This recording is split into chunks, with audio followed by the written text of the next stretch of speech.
lights are out and you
are out and you stumble in the dark. You kept pushing on, but then you went too far. When your ship has sailed and all your dreams are lost, everything is wrong, you feel like it's your fault. Just remember, I will be there for you, baby. Remember, there's nothing out there to get you, don't forget it. When life feels lemons, just call me. Just call me. Just call me.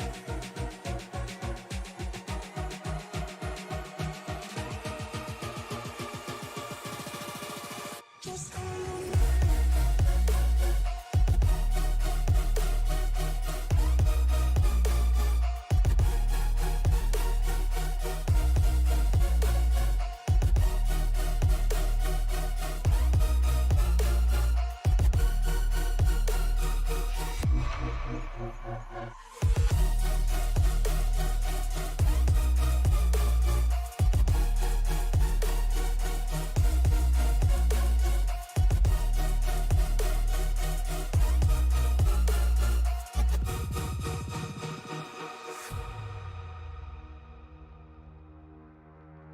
You're stronger now than you ever been.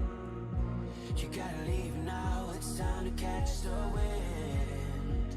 You will climb up high and look through the clouds. And when you're feeling low, I know you'll bounce back. Oh, and just remember, I will be there for you, baby. Remember, there's nothing out there to get you, don't forget it. When life throws lemons, just call me. Just call me. Just call me.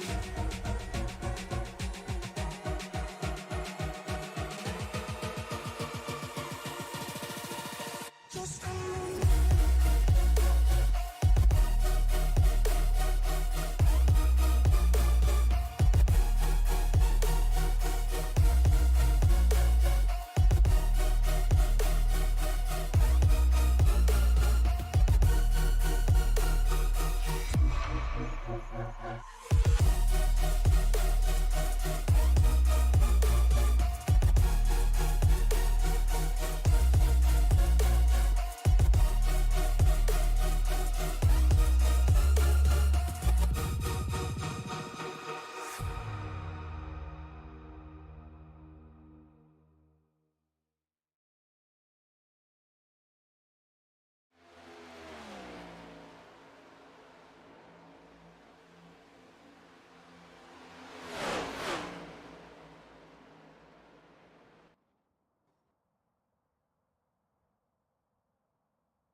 All right, we're going to give this one more try here.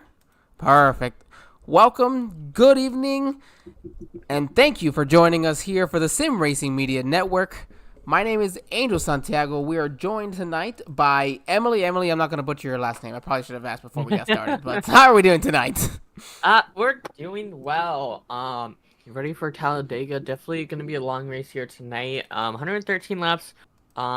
35 cars look to be set in the field and qualifying currently. Definitely gonna be a big pack and tight racing tonight. Yeah, I'm definitely excited to see what Talladega has to hold for us here tonight for the Moonshiners Racing League. Very excited to have this opportunity. You see Brandon Bike currently putting his qualifying lap down in what is this throwback paint scheme for? It feels a little bit of a throwback almost. I can't remember exactly, but we'll get to that at one point. Emily, we have 113 laps here in this race tonight. These drivers have no fast repairs, 100% fuel, 300 miles total. What is the plan to make it through tonight's race? Like you mentioned, what was the stage of that again? Stages are 25 and 50 for tonight's battle at Dega. So what we're probably looking at is no pits between lap 0 to 25 and 25 to 50 with those stage breaks. After that, definitely going to be a lot of green flag pit strategies going on, because from 50 to 113, there's going to be no cautions besides the ones that happen due to wrecks. But that is definitely going to shake up the field, and it's definitely going to be an interesting night after those stages get underway. Yes, you are correct. Stages being at 25 and 50, you're going to see a little bit of antsiness maybe at the start of, towards the end of those. But then you're going to see where people start to just spread out, get the green flag racing in that third long stage. And then when we start seeing those green flag stops, it's not a track where you typically end up having a caution, due to green flag stops. It's generally pretty clean. If you speed, you speed is what happens. There's so much racetrack to use. So it's hard to use the pit strategy on that. So really at this point, it's just trying to find who your friends are, who your teammates are, and just trying to pit in with a good solid group, because you can have numbers, but if those numbers can't get linked up quickly enough, you're just wasting your time as well. Yes, sir. And yeah, it is about numbers. You can't pit by yourself, otherwise when you come out, you're going to be a lone wolf and not be able to catch back up with that pack. We'll go ahead and go over our race info for tonight's race as we see the drivers continue their qualifying attempts here in the background. Talladega Superspeedway, air temp 76 degrees, so it's going to leave your track temp to a pretty warm 87 degrees, which means these drivers should have a pretty good mix of grip, but also just warm enough to keep them a little on edge for some entertainment tonight.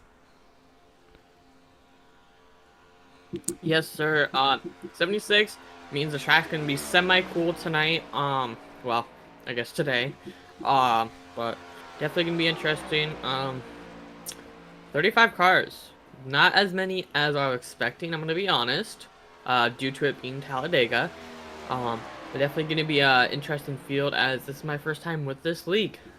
Well, you and me both, Emily. We're first-timers here for the Moonshiners Racing League, but definitely pretty far into the season for themselves. Of course, as you see the top there, this is their round of 12, race number 2 from Talladega Superspeedway. While we weren't here last week, for those that also were not here, they were at Texas. They had...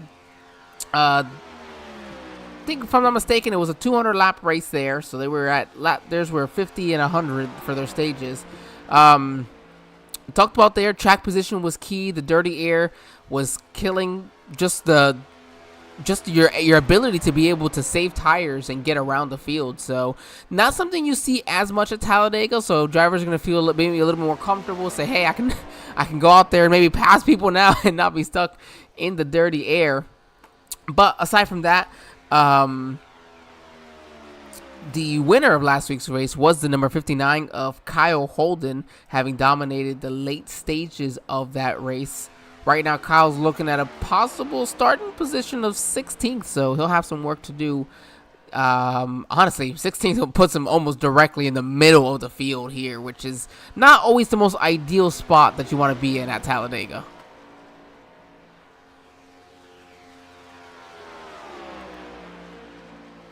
We move on here. We're going to go ahead and drop our race info for just a moment. And while we don't have our standings as a graphic here for you tonight, we do have one from the league itself. Kyle Holden, having won last week's race, did advance him into the next round. That leaves Kenny Coppola, hope we say that name correctly, and Shane Davis tied for second, both 56 points above the cut line.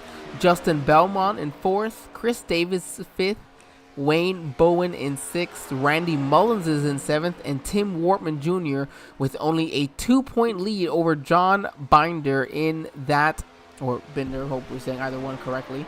John Binder, maybe we'll go with that. With 2 points below the cut line. So going into Dega, you're John and you're Tim. You have two entirely different ways of going about this race. What would you do, Emily, in Tim's situation? Tim really just needs to finish in front of John, is what I would say. Is as long as I finish in front of him, and that's including first, second, and finishing this race, he should still be in the playoffs.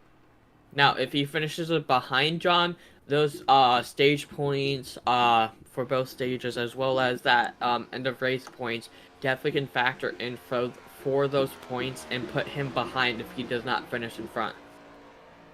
Well, you said it perfectly there. Chad Sullivan and Barry Sanders Jr., they are 7 points below that cut line each. They're tied for 10th.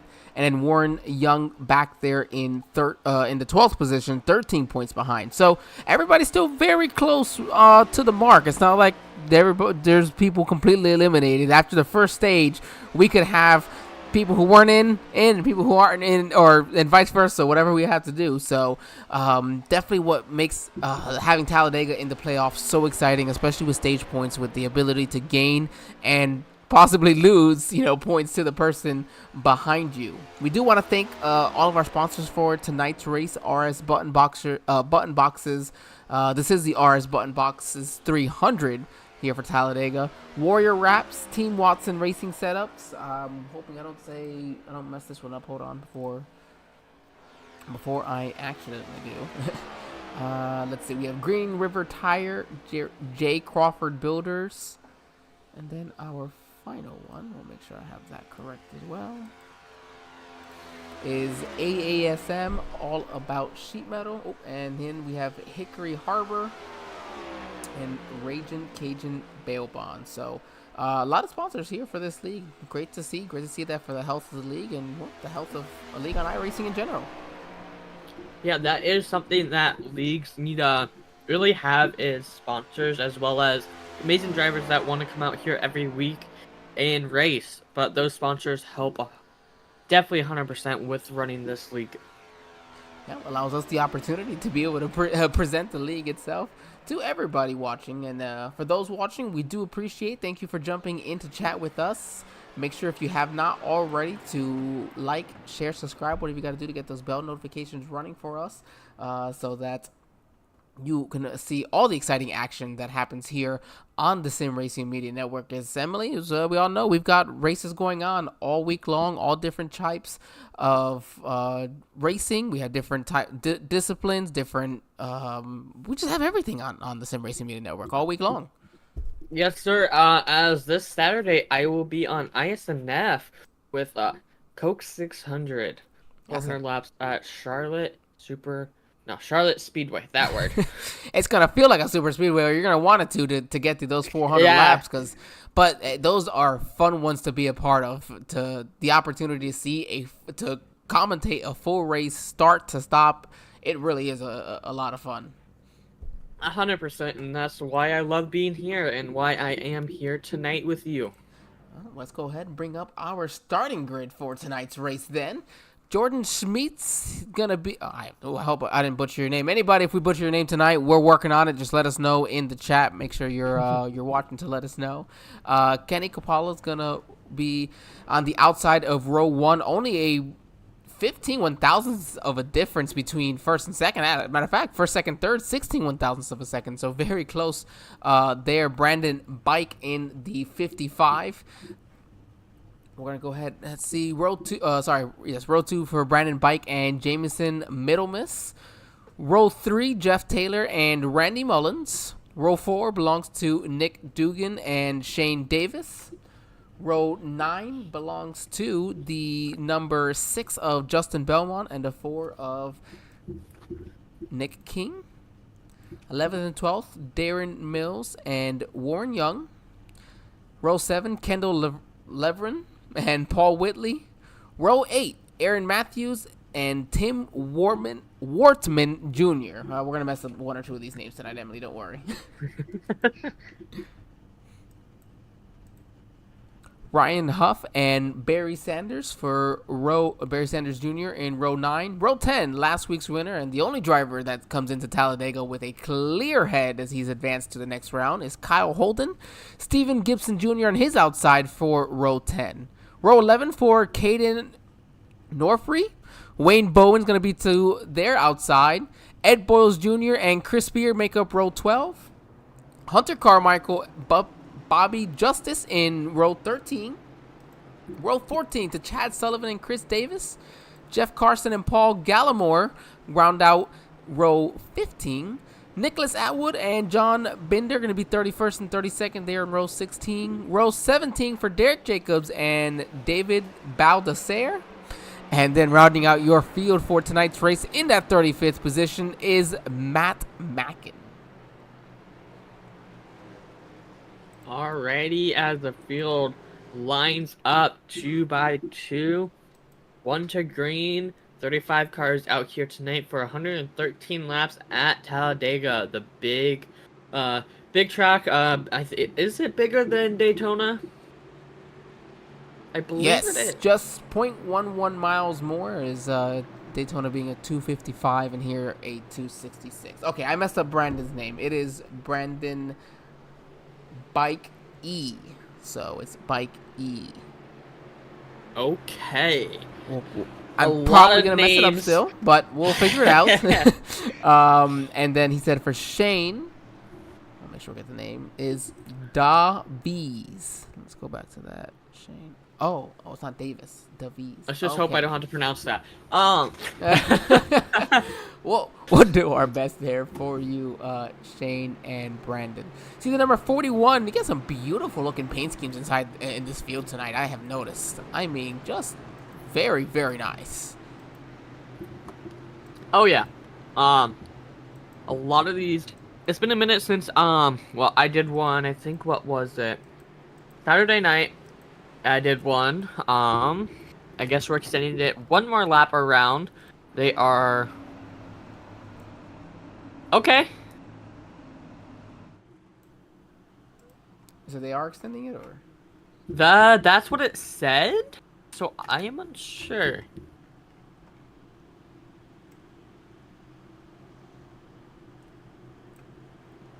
Yes, so they are extending it.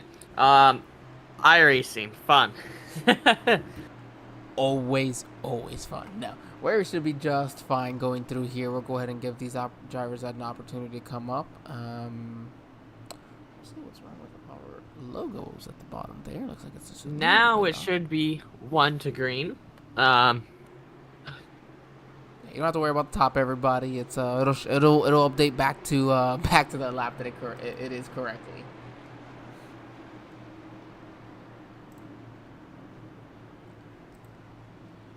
So you have 113 laps here. You know, I did ask you what you would do in that driver situation, and didn't just get the opportunity to discuss what I would do. What I personally, for Tim, is I'm keeping an eye on John the entire race. I am mimicking every move he makes. I'm not going to give him an opportunity to catch me in points. I'm going to be stuck to him that entire time.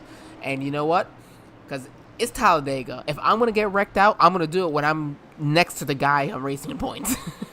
I mean, touche, yeah. I mean, it sounds wrong, but you know what? It's Talladega. If I'm gonna get wrecked, take the guy with me in points. We'll make it fair. Oh yeah. And I'm just gonna say this now. I'm definitely 100%. I swear I'm not rooting for the Toyota that's up front. I would never. I'm kidding. Go Toyota. That 77 car does look amazing. I feel like that is currently my favorite paint scheme out there, actually. That is the 77 here for Kenny Coppola. That is a very nice paint scheme right there. That is true. Martin Sports, it looks like it says. Yes. Maybe because I drive a Camry IRL myself. I don't know. Oh, But is that so? yes, as we get ready to go green, pace car pulls down to the pit lane, racking them 2x2, coming through that tri-oval, that word, as we get ready to go in the Geico restart zone, pedal to the metal, green, green, green, here we go at Talladega. And they are. Drivers are up and going here. Lap 1 of 113 to be completed, as we have 35 cars on track with each other. Look at the amount of room everybody's going to give each other to start here. And I just can't not say this because it just keeps coming into my head. Is I notice a lot of the paint schemes are renderings of actual real life paint schemes, either current or old. I think they are. Some of them are team liveries, some of them are IRL paints. I think that's just what the drivers kind of chose, maybe? That's interesting. Yeah, I really like it because I'm looking specifically at, let's see, the third place car of Jeff Taylor. No, actually, that might also have been that reminds me of Elliott Sadler's. Was it Elliott Sadler? But you know more. I'm looking at the 16, Jamison Middlemiss. That's no, is that Ted Musgrave paint scheme? I think it is. I don't know. I think it's a 10. You know what? If anybody's watching us in chat, and well, you may be older than I am at 26 years old. Old enough to remember Ted Musgrave racing that 16, if that's the case, because that's the Family Channel car, if I'm not mistaken. So I am 19, so anything past there, I don't really know, besides obviously the major stuff. the Ted Musgrave car. Beautiful car. And again, all around, just a beautiful paint scheme. You know what I like? And I'm a Ford guy, but this Chevy, this 79 here of Shane DeVries, who we screwed up his name earlier. This is a pretty sharp looking race car here as well. Yeah, 100%. 77 car is our race leader. That bottom line is going to be the dominant line currently this early into the race. But at early end of the race, that high line can kick in as that 8, 5, 2, and 4 car is running that outside line. You get some good cars up there, you're able to make that 2 wide work absolutely wonderful. And that high line can be where you want to go. You give me the option to be on the low line or on the high line at Talladega on the closing lap. I want to be on that high line 9 times out of 10. There's so much more potential up there. But you are right. You have to have the right cars in order to do it. You saw it took them 3 or 4 laps to really finally get going. But man, and you see, they have not even dropped to the bottom unless they're waiting to get one more driver with them. But they are sticking to that high side. And you know what? It's my preference as well. You control the race from the speed. And honestly, that's where you got the lead. Why would you leave it? Oh yeah, 100%. Like I said, that high line, if you have a good group of cars, that high line is way, like you said, 9 out of 10. A lot of people like that high line. You get more room, wiggle room. That bottom line, you have to hug that yellow line. You don't have much wiggle room up there because you don't want to hit the car above you.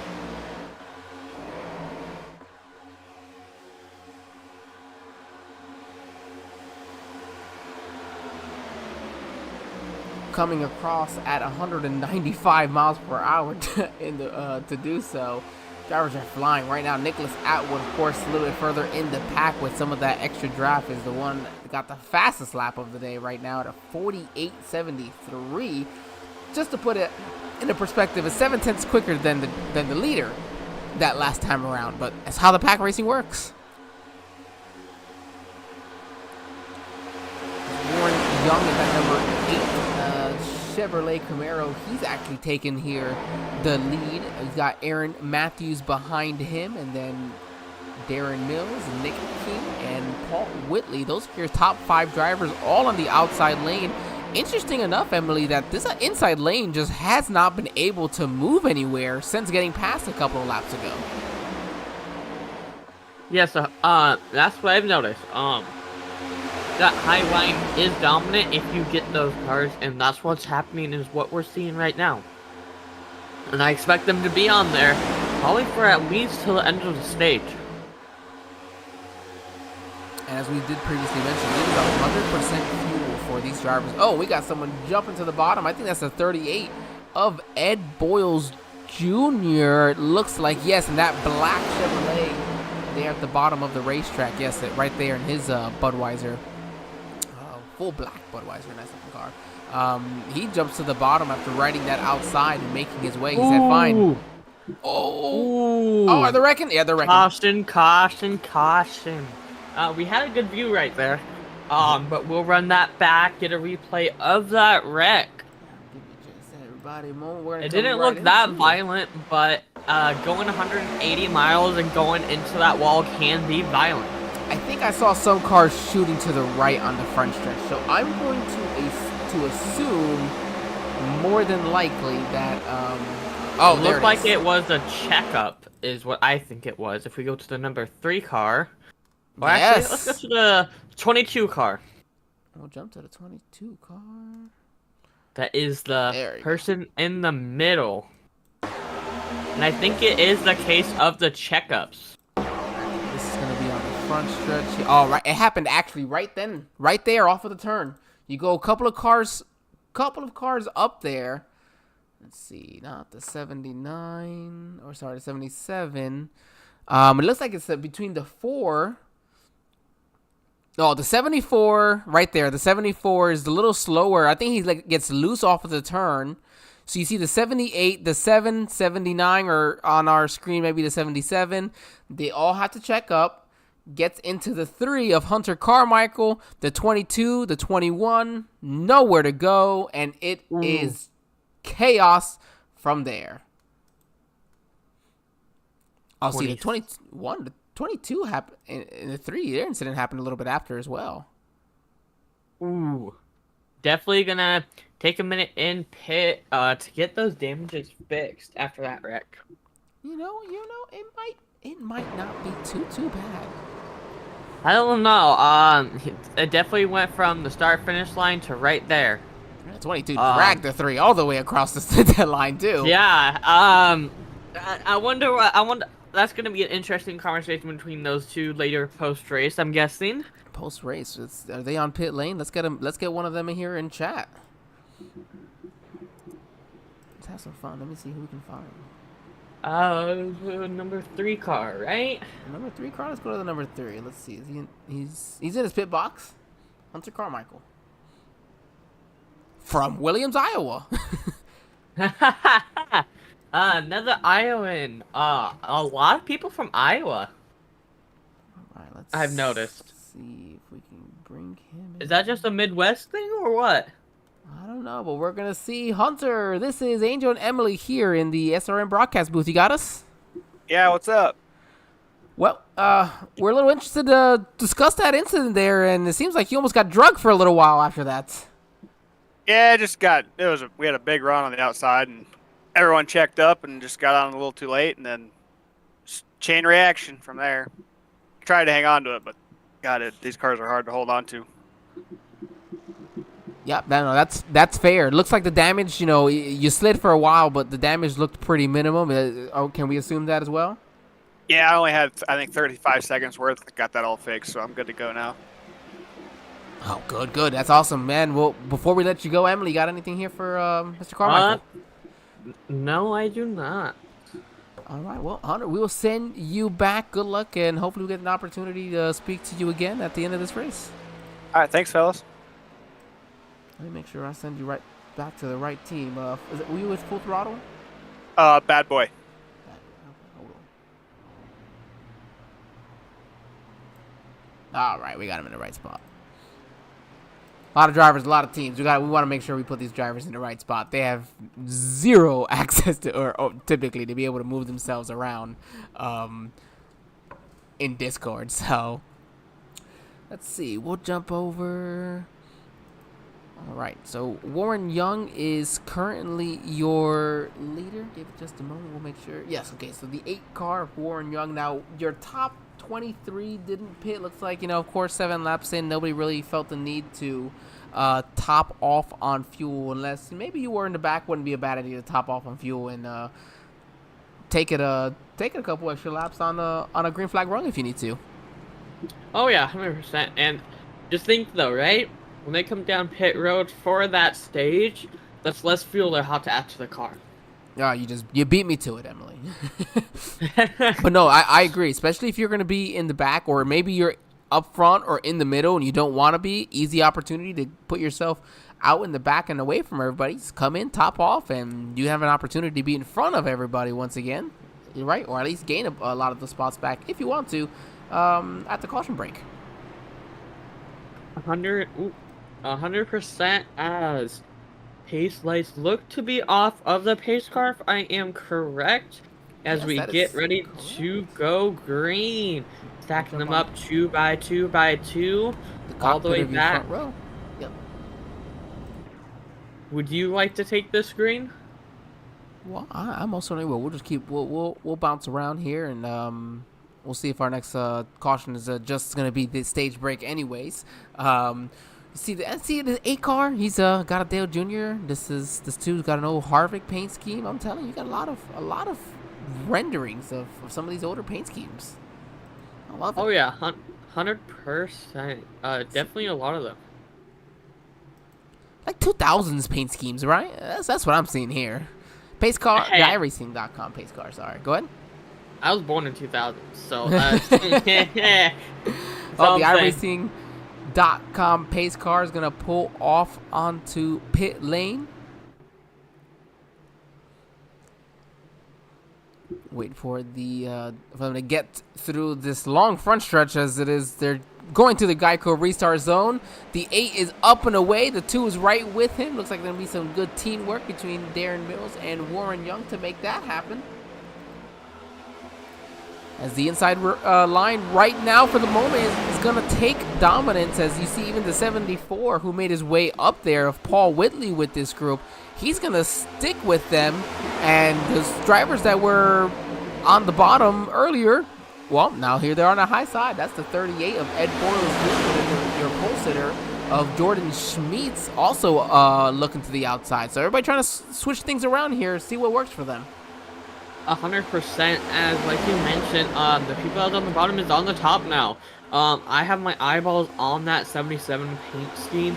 That scheme to me is an amazing scheme. We'll see if that car has what it takes to be able to lead this to start to finish.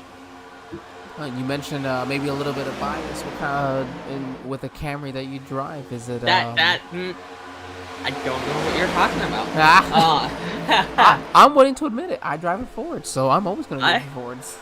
Well, I like Ford too, but I drive a 21 Camry, and it is nice. No, I can't deny. My girlfriend has a 2019 Camry, and it is the preferred vehicle for us to drive around. So.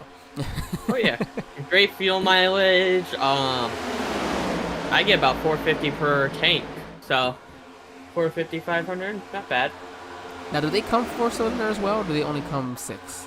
There are 4 cylinders and 6 cylinders. I think the XSE, or I think the TRD is the 6 or 6 one. Yeah, the XSE is the 6, because that's the one that. Who would think a Camry is so much fun, right? Well, you see, my Ford is a manual. So, oh my goodness, forget about this. We got 3 wide coming on we got a third lane coming across the top, Emily. We do? We got a third lane coming across the top, and let me see who I can focus in on, and they are making some headway with. Hold on, I'm gonna stop you there. What car do you see in the middle of that? Well, is that the 3 car? That is the 3 cars, exactly who. From back to front, and about 3-4 laps. That is what Talladega is. You can go from the front to the back, from the back to the front within 3 laps. That is draft package. As 3 wide action, the 3 car dives down to that bottom line, making it 3 wide with 7, actually not 7, 14 I think laps till the stage. Oh my goodness, these drivers are driving like it was 2 laps to the end of the stage.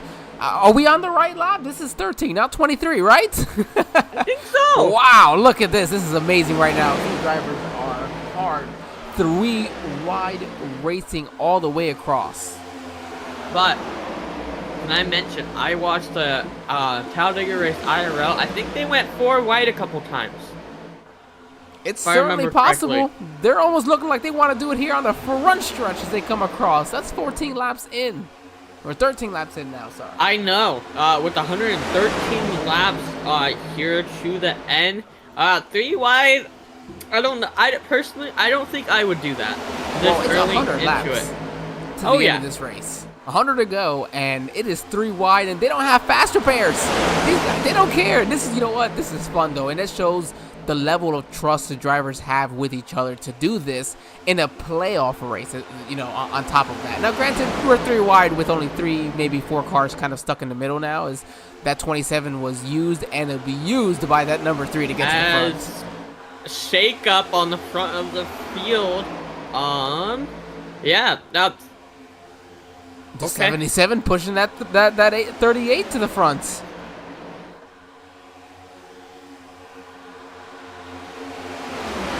Make their way up. Let's see, yeah, so the 77 and the 78, I would assume being teammates working together, they're pushing that 38 still. Interesting enough, the 77 having started second in tonight's race, in second right now, and then he's got Ed Boyles Jr. in front and Hunter Carmichael behind him, who have both moved up 22 spots from the start of this race. They're both tied for the biggest movers of the race. And here's the third line coming back up on the outside. Now this time the 55. He was the number 3 car in that pack earlier on the outside. And here he is now leading it, hopefully with a little bit of help from that number 22.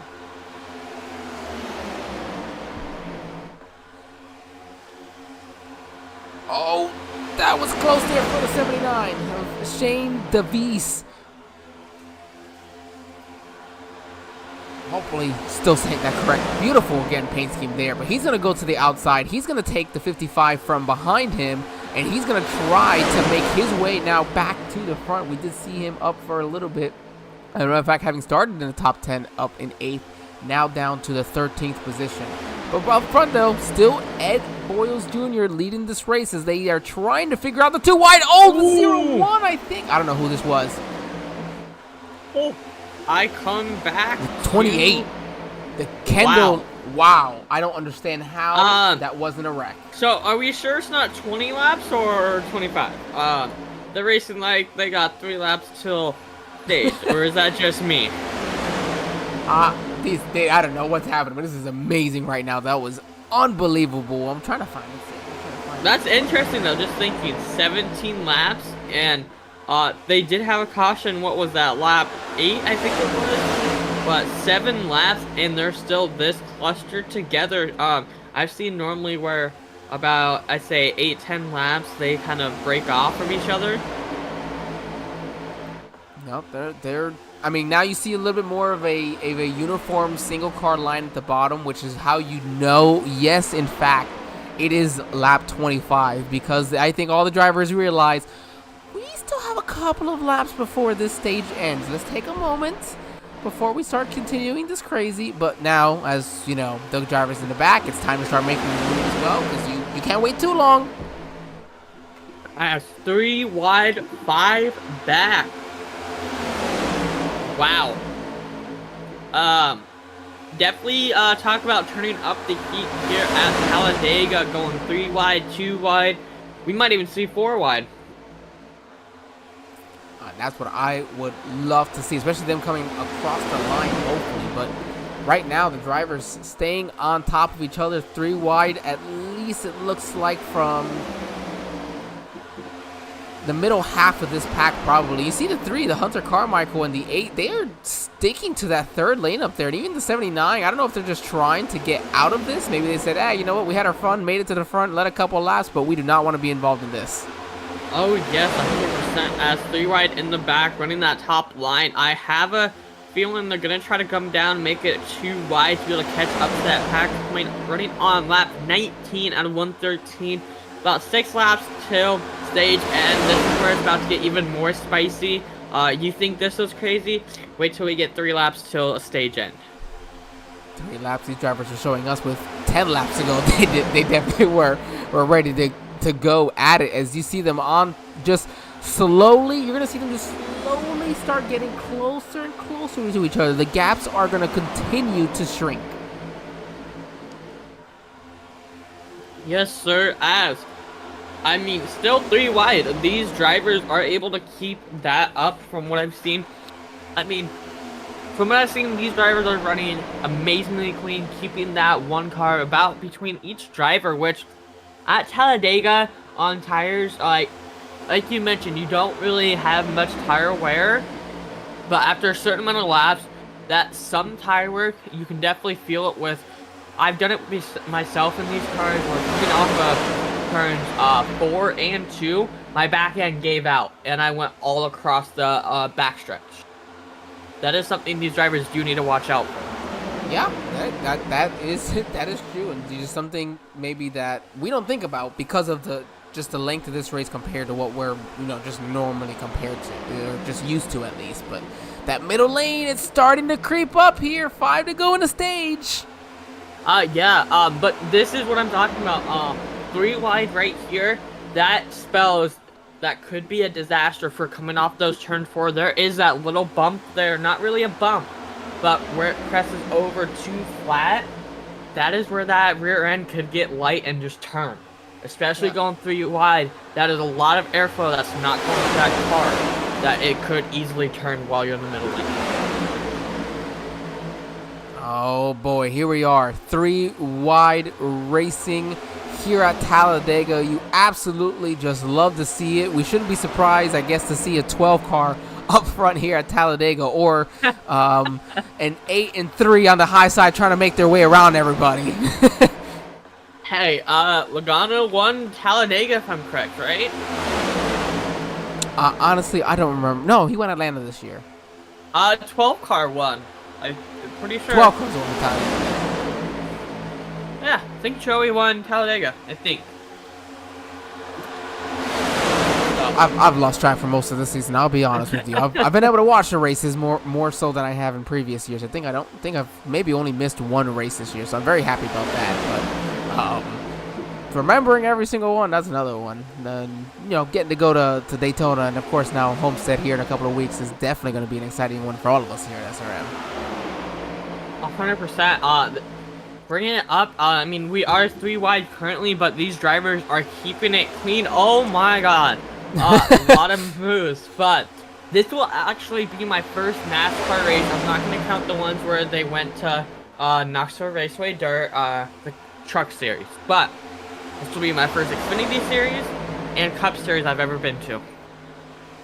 Homestead is a great experience for her. My girlfriend will tell you she's excited for year number 2 for herself this year. This time, last time it was she didn't know what to expect. This time she knows what to expect, and she's excited for it. Yes, I am trying to find somebody else to go with me because I am driving down there by myself. So, definitely gonna be driving by yourself. That's for sure. Oh yeah, and it's gonna be my first time out of state by myself. Oh, hey, you know what? That's also a pretty awesome experience when you're doing so at a young age as well. It's always nice to do it. Yes, sir. I believe it is 1 lap to stage end. 3 wide from, I say, 5th place and back, fighting for first place. Definitely these cars need to push, but that 8 and 3 car pulling away. That damage to that 3 car must have not done much. He is able to push that 8 car throughout that lead, following the 12, 77, 79, and 55. They got some work to do to catch up to them. Yeah, this is unbelievable. They are making it work right now. as they tried their best to try to come home with the stage. I did not verify if it was at the beginning or at the end of the lap. As the 12 car filed out of that bottom line, which is gonna be a mistake. That they might wreck. Up, They're wrecking. Wrecking. Caution should fly. Oh, hold on. No car. It might be finishing. Oh, there we go. There it is. But I'm having some major issues myself here. Ooh. I say we go to what was that? I had a brain fart. What car was that? The 12 car. 12 car. Oh, there it is. We jumped in right in time. Car. Ooh, that 38 car. Yeah, definitely saw the 38. Think we go to the 12. That perfect angle. Woo. Let's go to the 12. Look at that field, though. That is a hornet's nest right there. An absolute hornet's nest. Oh, the 12C is just slower. Gets into the... No, was already in the middle lane. But just that's the speed difference. I think he wanted to get to the high side maybe. And the 41 tried to work with him, but there was just no room. So what I think happened was that 12 car filed out of that bottom line, expecting there to be people behind him. But there was not, and people got the brute force of him. Like, that is a lot of speed to lose on a pack that's coming up that fast 3 wide. There's nothing really much you can do there. I wonder for our pole sitter. Yeah, you see our pole sitter right here in that 41. He's got that #1 pit box. So unfortunately, he allows us to put it front and center on broadcast. And you can see that thing just doesn't even turn. He's having to do multiple attempts just to try to get it in. And with no fast repairs, more than likely going to be at least a couple of minutes of repair. So we're gonna lose. You see, you just lost your pole sitter and quite a few other drivers in the process. I'll have to double check if any of these are playoff drivers. They might be. I will check really quick.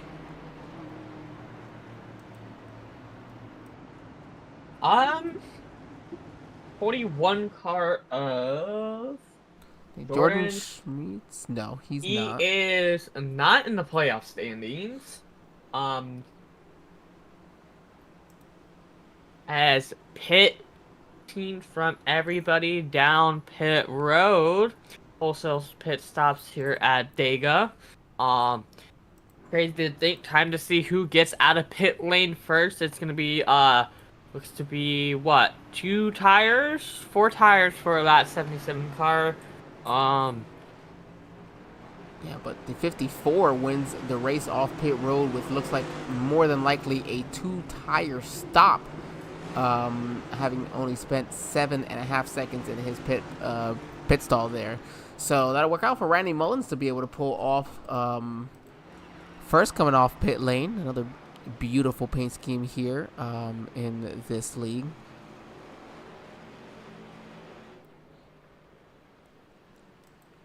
So Warren Young, Hunter Carmichael, the two who've just shown an insane amount of drafting capabilities. And, you see the pink banner at the top there of the 8 for Warren Young. He's got his teammate Hunter Carmichael helping him behind. Hunter does not have that pink banner, so I'm going to assume not in the playoffs, of course.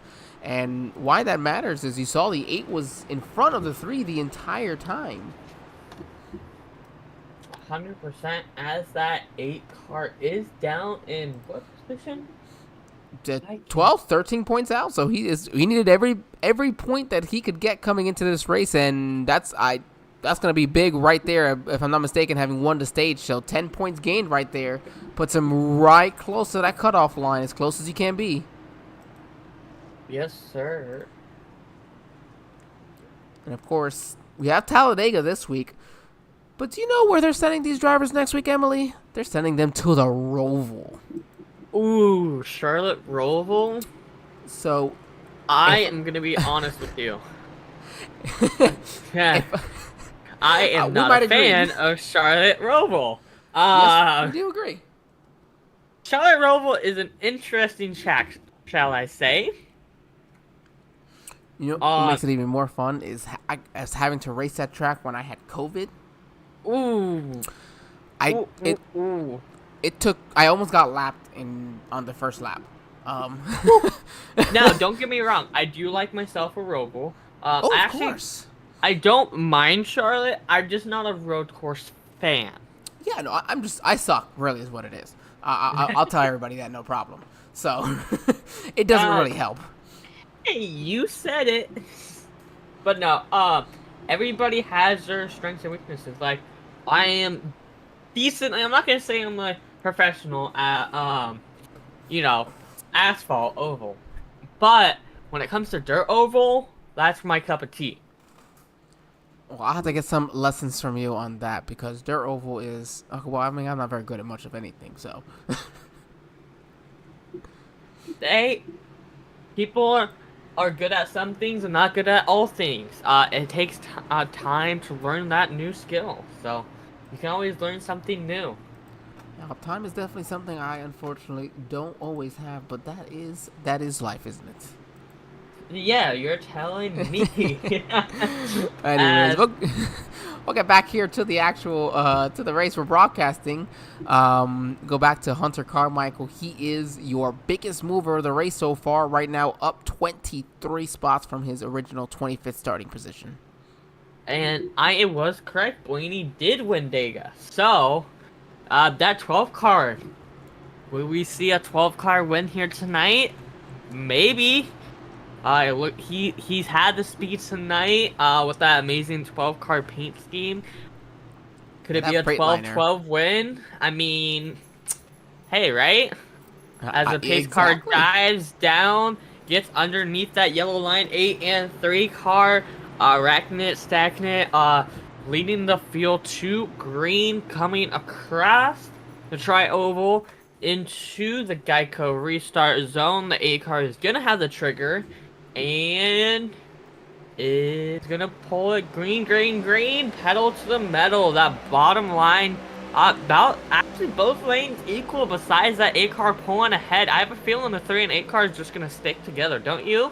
That's smart to me. It's what has worked up until now, so why not continue it? And I'm wondering if that 55 is maybe associated with them as well. I mean, I guess we could just go ahead and see if they're all in chat together. I think they are. From what I saw in the back, they were running very similar paint. Dale Earnhardt paint schemes, right? I'm correct, right? Yeah, no, these are, because this looks like a Jeff Green paint scheme to me.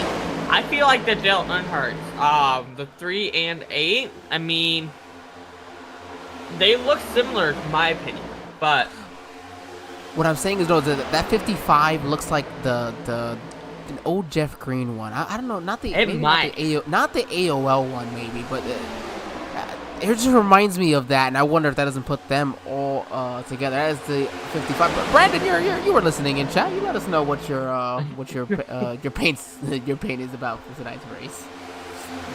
When we get that answer, you see Warren Young though. A little bit off center to the front of that 3. That could have been disastrous in almost a moment right there for his playoff hopes. Yes, sir. As that high line is the dominant line we've seen tonight, and it proves yet again as we're working at 30, 20 laps to next stage. These drivers have no chill, I've seen. 3 wide back there. Definitely gonna be interesting. Well, I mean, we know that the drivers have enough fuel to make it to the end of this next stage, no problem. Just under 25 laps because of this, the caution laps as well. We'll say 25 to be fair. Oh, the 3, did he blow up? Ooh, I think the 3 blew up. Let's go back and watch. Is this an open setup league? Well, it doesn't even have to be. If he's been on the bumper, the 8, the entire time. So if he didn't give himself the room, he could have blown up, and that.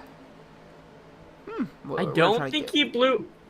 Something. I saw smoke come up. I thought maybe somebody hit the wall. Oh, this isn't great. Hold on. I think It's not gonna give us his temperatures, of course, but we'll listen in. Oh my God, the car's dead. It blew. How did nobody hit him, and how did he get off? That is. That I would be livid if that happened. That sucks for the 8 car. Oh my God. It does, because you see the 8's already lost the lead. But okay, I'm still stunned that did How not did that involve happen? anybody. What happened? Yeah, because the That 50. shit. He's stuck on the backstretch too. I don't know if that's gonna bring out a Did he caution or not not. see his temperature? Sometimes, you're so focused in on a guy in front of you pushing. I've had it, where you just look down, and the problem No, with that's understandable. the problem with these next gens as well, if I'm not mistaken, is that when it hits the red, it's already too late. If I'm not mistaken, so basically, once it hits red, it's already gone. So like you're supposed to know. If I'm not, I don't know, and I run a next gen league, so you know what. What? Wait, you run a next gen league? I forgot about that. Yeah, we do so on Friday nights here on the Sim Racing Media Network. We didn't have last week's broadcasted. I was unavailable last minute. But yes, we have one final race, our championship race at Vegas this Friday, actually, here at the Sim Racing Media Network.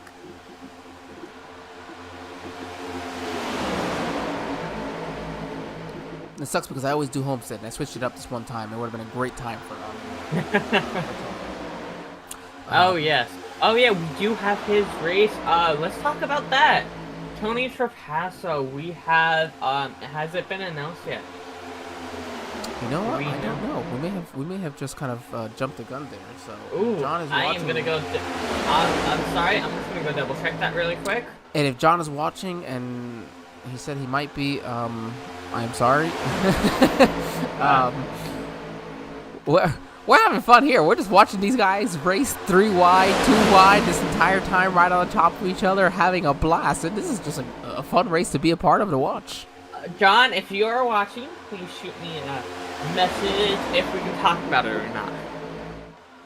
If we can, I would love to promote, the memorial we're having for him. That's all I'm gonna say. It would be nice, and it's I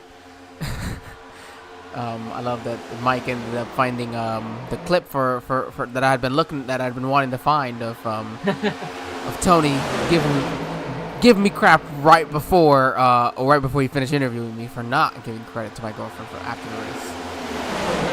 Yeah, no, Tony is a great person and was always. When I've been in ISNF League, he always gave me the energy to boost me to run as good as I did. I ran Texas, I was running top 3, and Tony's like, I'm looking forward to talking to you in the booth for the first time. But ended up breaking out, but hey, that is the life of racing. Oh, exactly. Well, what happened for me was that I never get a chance to finish in the top 3 for my league, and I finally did. And I almost forgot. He's like, "Excuse you, you're gonna hold on for a are you gonna thank someone?" We'll have that and many more great memories of our late great commentator Tony Trapasso here in the coming weeks. But we'll go ahead and move forward. You didn't mention it. Maybe we just didn't notice, but the 77 isn't your favorite car is our leader, and just put down their fastest lap of the day, a 49.10, to lead the field at almost 200 miles per hour. I have a feeling I know why. Because that 3 car blew up his engine. I think the 8 car. I don't know. But those 2 cars are definitely helping run that bottom line. Yeah, I mean, you see the 8 cars dropped now back battling anywhere between 18th and I wonder to if that 19th. was their only teammate too. Looks like in the chat, if we look for. Hold on. Dave? I'm sorry, Dave. You're not racing. I'm sorry. I just saw somebody here in chat, so I'm only gonna drag him in just because. David Dothwaite. This is Angel and Emily in the SRM broadcast booth. I know you're not racing, but are you here talking? I am. David, it has been so long. How are you doing? Is this Carmen Sandiego? It is Carmen Sandiego. Thought I recognized the voice. Hey, what's going on, boss man? I just happened to look down. I'm like, your picture is the funny thing. Is what caught my eye first. Yeah, Archie Bunker stands out in the crowd. And so I was like, wait a minute, I know he's not racing. I would have seen that name by now. I would have said something. Dave, it's very nice to talk to you. What you doing here? Well, I used to run this league. I took this season off. I just check in on my team periodically. I help them out with a lot of stuff. They help me out with stuff and other stuff that I'm doing. I actually should have ran tonight, but I just didn't. Of course. And when I I'm pretty much broadcasting, come and go. I pretty much come and go as I please. I know. Oh boy, when it is so great to talk with you. We'll have to chat again here soon. We're just talking on broadcast about the Friday nights, and Emily, Dave was quite the speedster in my Friday night league actually in the season he got to race with us. I might need a contest with that. We'll see. Oh boy. Yeah. Well, things happen, right? I mean. Exactly. Well, David. It is what it is. It's good to hear from you, though, Angel. Absolutely. So very nice to hear from you, amigo. Good luck on the broadcast. Just to let you know, Kenny's going to win or wreck. Like, one of those two things are going to happen. Kenny's going to win or wreck. I love it. Well, I'll get you back down. You were with Bullring or? Hold on. No, Warrior. Warrior. I'll get this right. Thank you, Dave. So nice to talk to you, amigo. You have a good one. All right, you have a great one, boss. Alrighty, as we Dave are almost like a year and a half, so I just had to throw him in there. you are fine, as we are 10 laps to stage N. Highline is rocking it with the 77 and 55 car. Definitely the line to beat here tonight is what I'm seeing is that Highline is dominant. I love seeing the Highline being dominant. It shows very capable race car drivers who want to get to the front. I hate when we're in one of these super speedway races and nobody wants to go to the high side with you. It's like you get a big run, you can pass 5 or 6 cars, and then nobody goes with you, so you just keep dropping right back to the back. As you see the 38 making his way back out onto the track, Ed Boyles Jr. We'll have to see as it comes across the screen how many laps behind he is after this one. I think 15 laps it looks like almost. And that 3 car is gonna have definitely a full engine replacement, which is gonna take about 30 minutes, I think it is, if I'm correct. Oh, I wish it was that quick in real life. Oh yeah, but you know, there is plenty of time for an engine. He might be able to bounce back, gain some positions, but it all depends. Yeah, well, I mean, Ed Boyles Jr. himself coming back out, that gives him 5 minutes.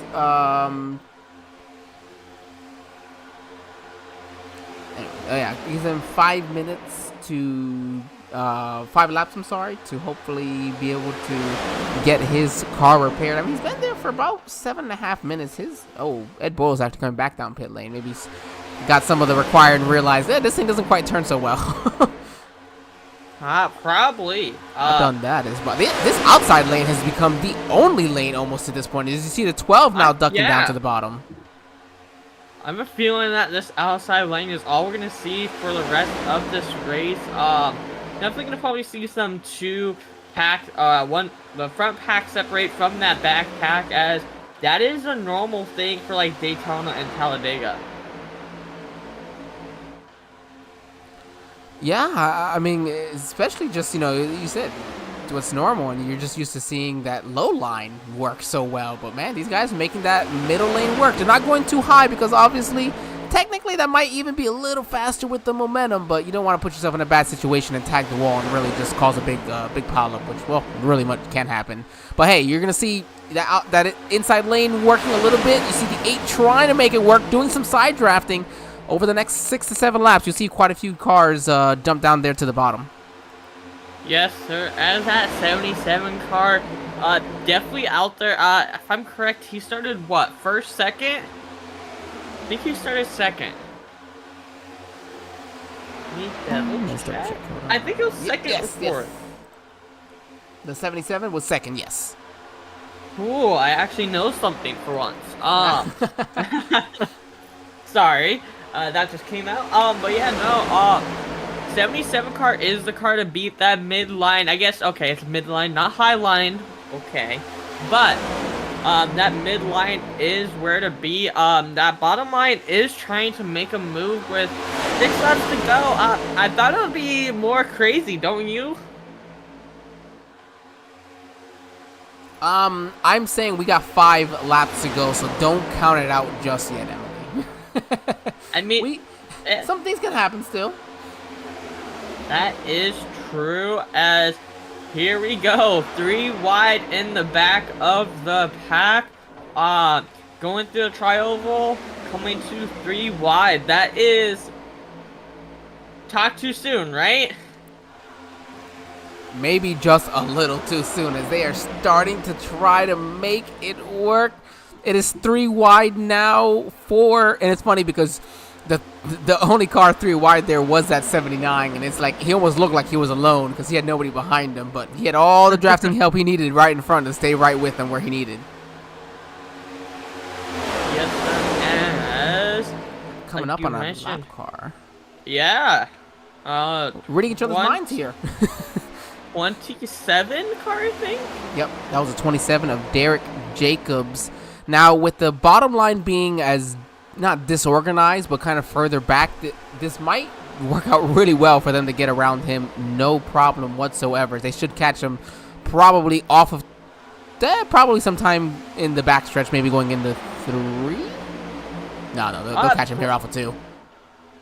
Most likely. That's definitely gonna shake that up. As the lap car went low. Yeah, we'll stay all the way to the bottom there. Very nice, very respectable of the driver. And you know what? There's 5 laps to go in the stage. Everybody did a great job of making room. Oh yeah, 100%. As wow, that was close. We did, yeah, we had a close moment there. We do have, this is the top 22 drivers, or at least top 21 drivers. The 24, Nicholas Atwood, he's the one that had a moment there, if I'm not mistaken.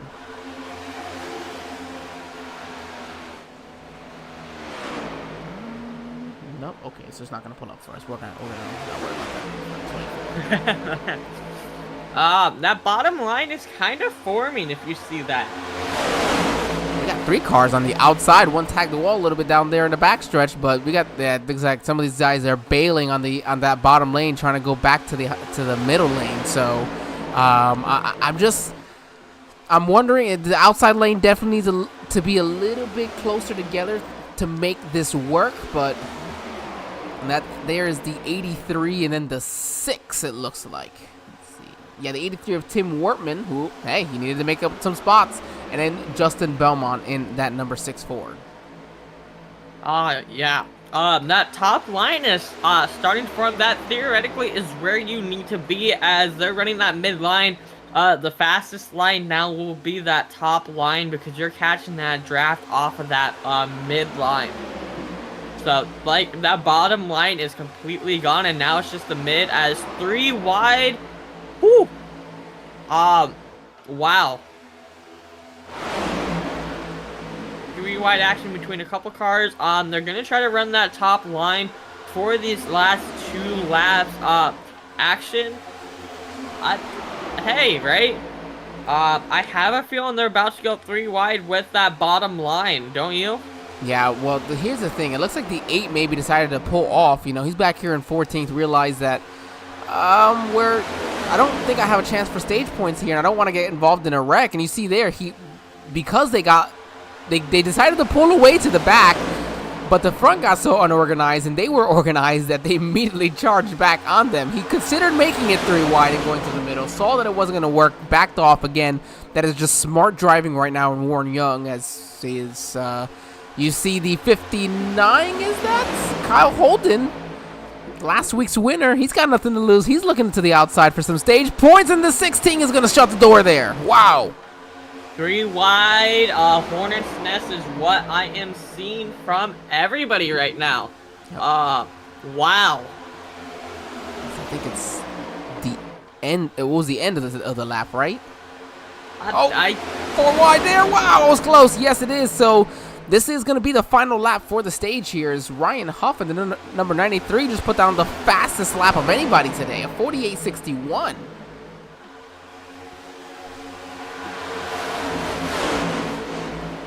Doesn't matter too much right now. The outside lane is trying their hardest. They are just not linked up well enough together, and they need just one more car and maybe one more lap to have made it happen, but it's just they need one more car up there. That middle lane is, even when it's unorganized, it's still enough cars closely organized to make it work. Regardless, 77 coming across the tri-oval. Kenny is going to win stage number 2 with the 55 of Brandon Bikey. Oh, this time we'll say it correctly, in second. And Kendall in the number 20. Wasn't that 28 sideways in that last, for a moment we thought he was done? I think so. It was a 28. Look at that. As you mentioned earlier with the 3 before his engine blew, comes just storming back up to the front and a third place finish in the stage. I'm sure they weren't expecting that when they were sideways a little while ago. Yes, sir, as we are 51 laps, getting close to halfway done with this race. It's going by fast, don't you say? Yeah, these guys, they're picking them up and putting them down in the process. We didn't get an opportunity. Let's see. Hold on just a moment. Where's the 8? Well, we didn't get a chance to speak with our stage 1 winner, so we're going to go ahead and bring him in now.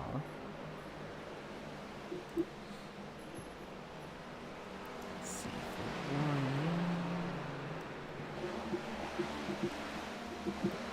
Warren, this is Angel and Emily here in the SRM broadcast booth. You got us? Yes, sure do. I will just be 100% sure just because my memory's the worst. You did win stage 1, correct? Yes, I did. Yes. All right. We didn't get a chance to talk to you there at the end of it. We'll talk to you here briefly. You lost your drafting partner. What is the plan now? Well, believe it or not, my original drafting partner is the 5, and we got separated there. So my other teammate Hunter in the 3, man, he was pushing me really well, and for whatever reason, his engine blew at 270 degrees oil pressure. Never seen one blow that early. But the goal now is to hook up with my other teammates here, the 5, the 88, and the 21, hopefully, and take it back to the front. Yeah, it's actually, we were just talking about it on the broadcast before that, and how here, we'll hold on in just a moment. We'll let you hit your marks coming on the pit lane here. All right, I appreciate it.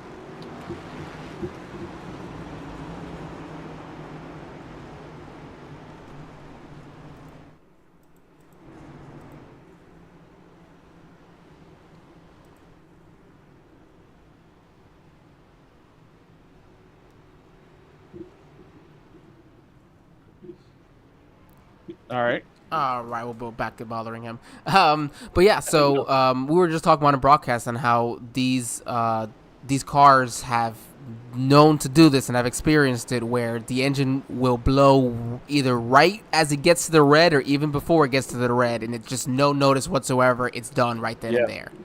Yeah, it does. It's weird. Like last night we were practicing, and I got up to I was able to get up to around 290. 293 and still hadn't blown up, which is, why it seemed wild that he blew up the way he did, and we were lucky to not cause a major crash there. Unreal. Emily and I were talking here. How did they make it through? Emily's over here figuring out, well, how did the engine blow? And I'm just like, how did nobody wreck? Yep. Yeah, he was able to get down off the track quick, so Hunter did a really good job there. Yeah, I know. Everybody did. Emily, I'll give you an opportunity to talk to Warren here. I'm sorry, we're taking up all the time from the Jonesville native. No problem at all. Yeah, Warren, amazing finish there. Finishing first on stage 1 as well as stage 2, getting some stage points, I believe. What is going through your mind now? No more stages. We have about 60 laps till this ends. Yep. Obviously, I don't want you to throw out your game plan, right? But any insight on what might happen, what we might see? Are you gonna break off or something like that? go to the front and win. Okay. That is Warren Young. That's my plan. Hey, a plan is a plan, right? Absolutely. I need it, so I've got to go for it.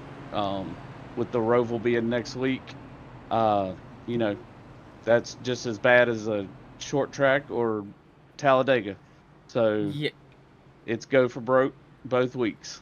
Yes, sir. As me and Angel were talking, not a fan of Charlotte or I guess Rovers ourselves, as both of us is not as good as it.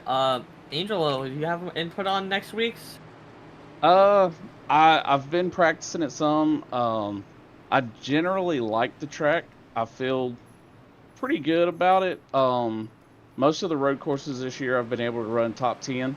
So I just I don't know that would be good enough to get me through without having a good finish here as well. So I feel good about it next week too, but I want to get everything I can get right here. Yes, sir. As Talladega is one of the best to me to possibly get points, as you can definitely get points at Talladega. You just got to play your cards right. Yes. Yep. Well, thank you, Warren. We appreciate you jumping in with us. We wish you the best of luck. We see you right behind your teammate there once again. So we'll let you go. Yep. Hopefully we get to talk to you at the end of this race. Thanks a lot. I appreciate it. Should we get him sent back into that one? That's always a nice conversation to have like that with some of our drivers. But Brandon Bikey, he's going to be taking the lead here, coming off pit lane, putting Kenny in that number 77 Toyota back into that second spot where they started. Yes, sir. As we are getting ready, I believe, to go green. Pace car lights are off. Ready to restack them. Go green for this last leg of the race. Ready? Here we go. 55-77. Do you know if there's lane choices? A good question here. Honestly, I don't know. That's a good question, but as we get ready to go in the Geico restart zone, 55 looks to have the trigger here and pulls it on both top lanes, 77 and 55 car. I have a feeling they're letting the 77 car go first, and there is my answer. You called it perfect. Hey, I am a super speedway genius. I love my super speedways. Man, I'll have you as my teammate then on Friday nights. Should you decide, and then we'll work together on these super speedways. We love them. Oh yeah, I will 100%. The 54 almost lost it. I will hit you up on that offer, actually. Randy Mullins. Oh, that's the guy. He had taken 2 tires on the previous caution, putting him up front when he did at that moment in time. So, first 7 looks like maybe first 5. No, first 5 looks like mostly single file. Then that's when everybody starts to separate from there. And that's it. Everybody's giving each other room, but everybody's giving each other the room to still have fun, though. Oh, as the 79 gets in the wall a little bit there. Yes. Ooh, wiggle from the back of the pack. Running that high line, definitely can be sketchy, as you could possibly clip that wall. Oh, they're wrecking. There's a massive wreck in front of us. The big Oh, one. they're still wrecking. Oh, no. Is that the big one? This is the big one. I mean, it happened in the middle of the backstretch, or at least coming off of the turn. Let's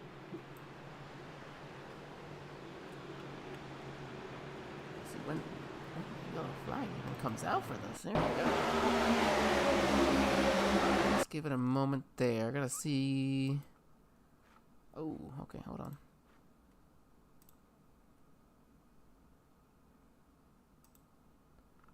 Alright, it's gonna send to us there. This should be about where it happened. This is towards the front of the pack. Okay, so right there. 6 is in the wall. That immediately starts this. 16 gets behind. Oh, and that's net code. Oh. Boom. That was I feel like that was a hard hit, don't you? Yeah, that was a lot of these cars. Oh, just demolished. And the worst part is yeah, netcode definitely played a factor into that one. Granted, they might have made contact anyways, but it definitely shouldn't have immediately sent that car sideways the way it did. Yes, sir. As we get ready to,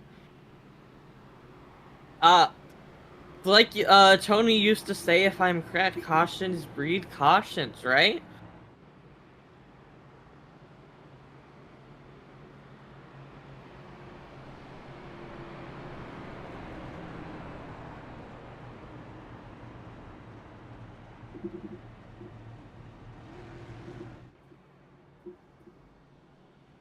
I think so.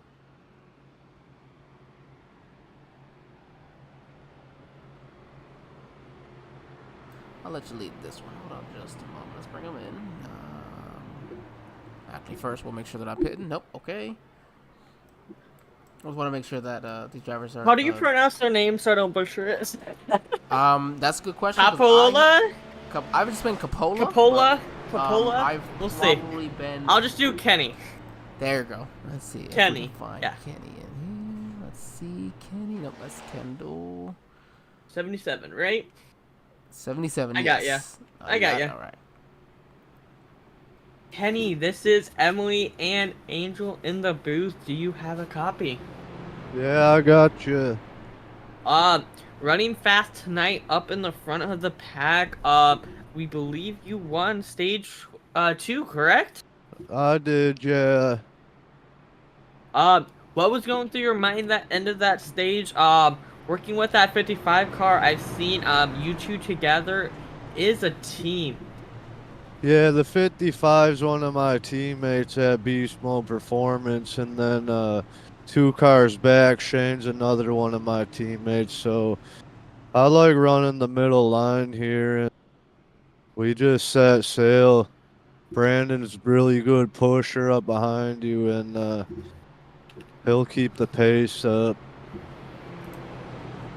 Yeah, definitely, seen you're the car I am rooting for currently, as I currently own my own Camry, as well as that paint scheme is fire tonight.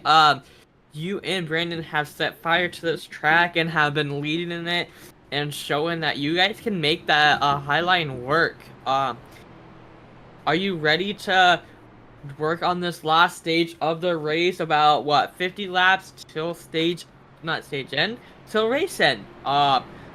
Definitely gonna have some green flag pit strategies going on, but we're about to go 1-2 green, so I'm gonna let you go back and talk with your team. I appreciate it. Yes, sir. We do always love the opportunity to get to talk with our drivers in race. And what is your team, if I'm correct? Beast Mode Performance. Thank you, sir. There we go. Usually by this point of the season, we know who's where. Of course, if you weren't with us at the start, this is Emily and I's first race on Moonshiners. Although, I mean, I say first race, I might have done one like a season or two ago, but it's of course so long ago that it's basically this is my new. first. So I say because I shouldn't assume that I haven't before, because I love to forget things, so it could be that I have before. So at least cover my bases. Regardless, we did pass the halfway point without getting the opportunity to notice. So that was right during this caution break. Might have been right as the caution came out was why we missed it. But past that halfway point now, so the drivers will be coming across, completing lap 59 when we go green flag racing, which will put us with no, hold on, wait a minute. 54 laps, if I'm not mistaken. Yeah, 54 laps to go after that. If I can do math, I'll figure it out. Oh, yes. 53 laps, actually. It has been a long one. No, you are fine. I understand where you are coming from.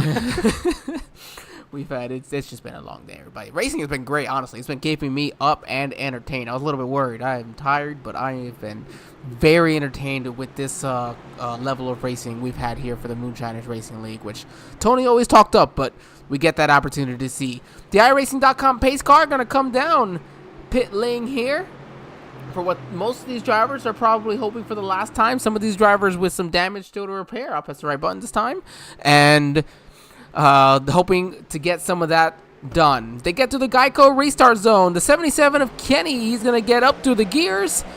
We are green flag racing back here from Talladega Superspeedway for the Moonshiners Racing League. Or Moonshiners Racing Cup Series. There we go. We'll say it correctly at that point as well. 77's got the 83 of Tim Wortman Jr. behind.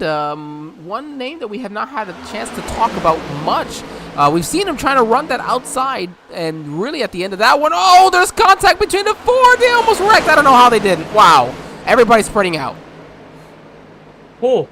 As entering back up onto the track 3 wide. Oh, there it is. Wrecked. Ooh. 93 and 79 car. Whew. That was a straight clobber to that side. That reminds me of the Kyle Larson wreck, if I'm correct. It does. Ooh, it was close right there. All right, let's go back and see exactly what happened.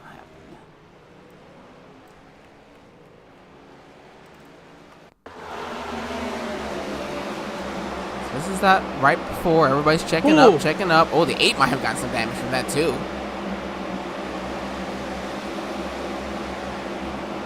Oh, too close, but man, that's just more net code as well. There's not much more you can do about that.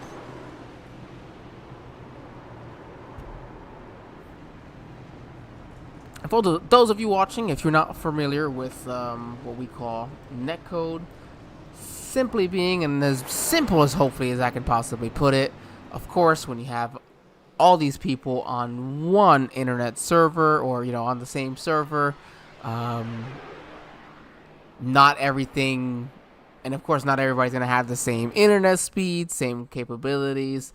So the game does its best to try to render and assume what may or may not happen, and that's just unfortunately what happens. That's part of it. Things can't be perfect, but hey, we will take this over not having our sim every night of the week. Okay, everybody, we'll go ahead and give it. Let's see what. Think we should be going green flag racing here. We'll jump on board with the 70s. Actually, no, maybe we're not. Looks like all the drivers are coming down pit lane for some pit stops. So what we're actually going to do is before we do get in trouble here, Emily, on the Sim Racing Media Network, we do need to pay the bills. So we'll go ahead and head to our first commercial break of the evening. We will be right back, everybody.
All right, ladies and gentlemen, we are back here live from Talladega Superspeedway for the Moonshiners Racing Cup Series, live on the Sim Racing Media Network. I am myself, Angel Santiago, joined today by Emily. Thank you very much, Emily, once again for joining us here as we look to complete the final 50 laps of this race, as it should be about 50 to go when they go green flag racing again. Yes, sir. As crazy to think we already have 62 laps in the book and 50 left. Crazy to think, but we're ready, right? We are. Question is, are the drivers ready? We'll actually have to see. It looks like of your 35 starting drivers for tonight's race, and it looks like you do see these cars getting ready to line up side by side. We'll jump in the cockpit view of your leader, see if the pace lights go off here. 24 drivers it looks that we have currently on the lead lap. So we've lost 11, or not lost, but 11 people are not on the lead lap for various reasons. You do see the lights come off. We're ready to go green flag racing again. Yes, sir. As we rack them, stack them, get ready to go green here at Dega. One more time, hopefully. Maybe get some green flag stops in. Knock on wood. I wonder what is actually. You know what? For typically, what the fuel run may or may not be for these drivers, because 100% fuel. I'm not quite used to 100% fuel, and I'm not either. So we will see. However, I think we know pretty well that they're not going to go 50 laps on a fuel tank here. Probably not. Maybe 25, 30. Yes. 30 pushing it, probably. I'm thinking 30 might be the probably pushing it. Maybe 35 if you're in the pack, not leading it. But I did notice that we had from 15th on back, they actually came down pit lane and topped off their cars. So that's interesting to me as well. Hey, again, if you're in the back and we're gonna have a long green flag run here where you do have an opportunity to make up some time on pit lane, or even a caution does come out, everybody gets stacked up, you can pit, take less fuel, and boom, you've gained a ton of spots just for making that decision 1 or 2 cautions ahead of time. Yes, sir. As like you mentioned, pace lights are off. 50 left to go. Pace car is rolling down to pit lanes, while it allows these cars to rumble those engines and get ready to rock and roll. With 50 laps to go, 77 car has the trigger, going to be passing that Geico restart zone. Here we go. And green at Dega one more time. 77 car and 78 car leading it out there green. And running to that top line like they like to do is what I've seen. But that bottom line could come in. You never know.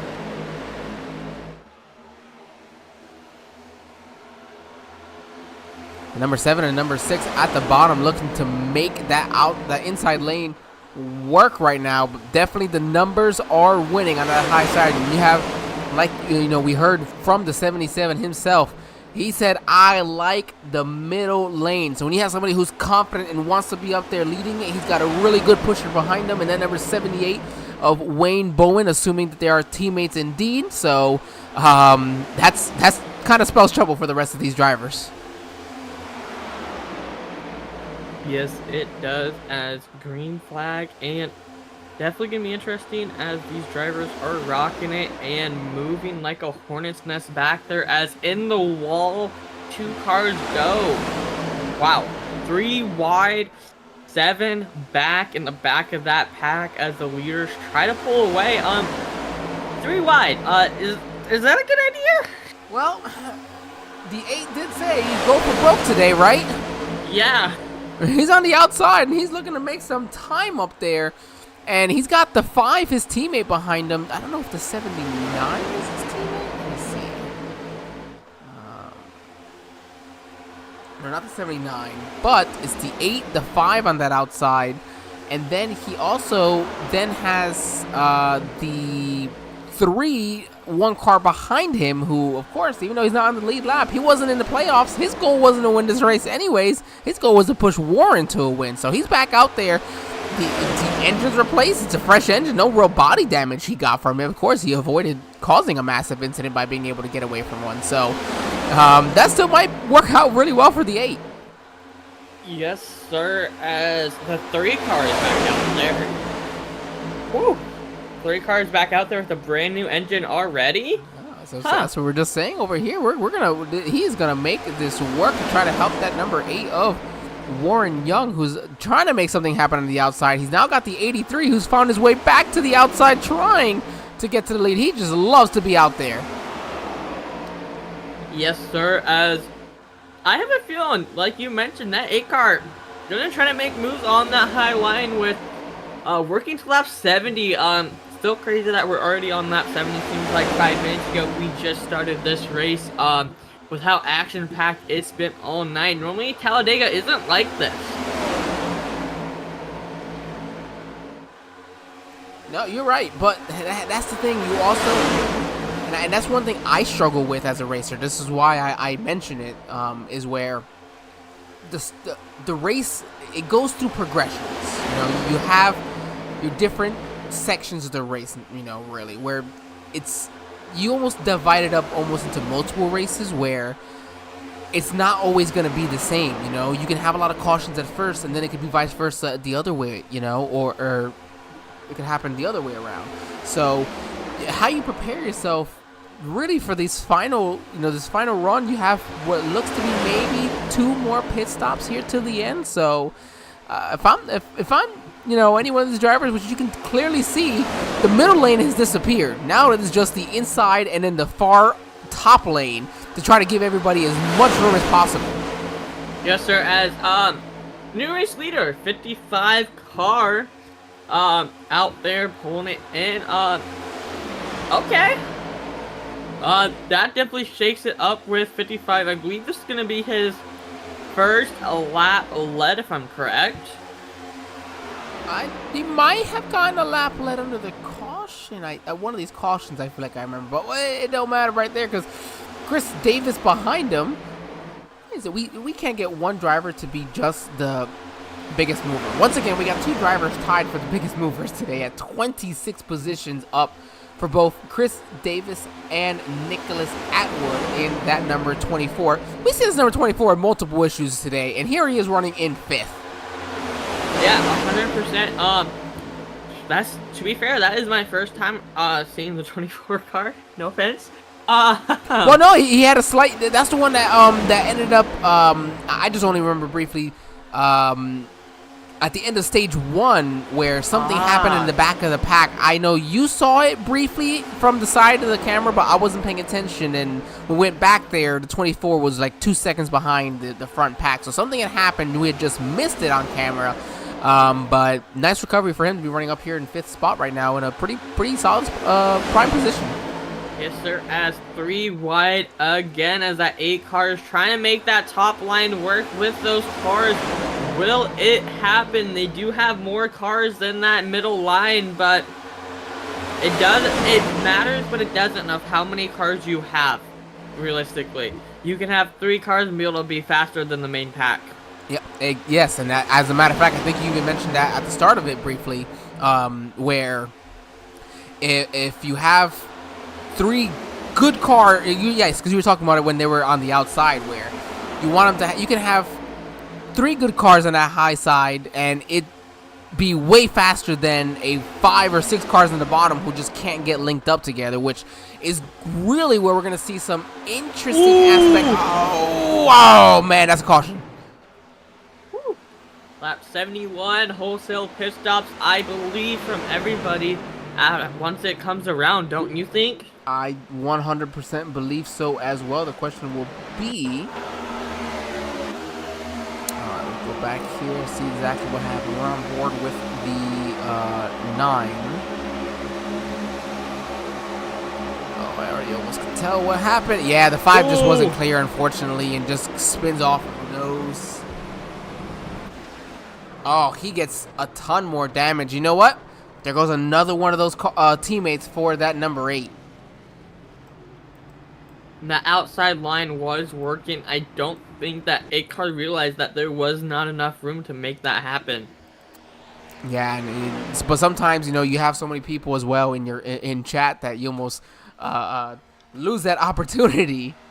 So, well, let's see. Let's find somebody to bring in here, Emily. Let's pick on someone.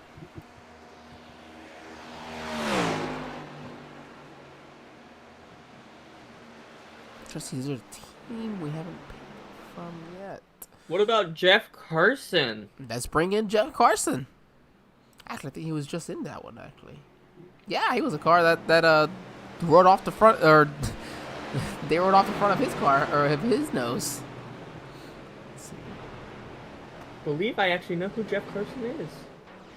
Oh, let's bring him in. We'll give it a shot here.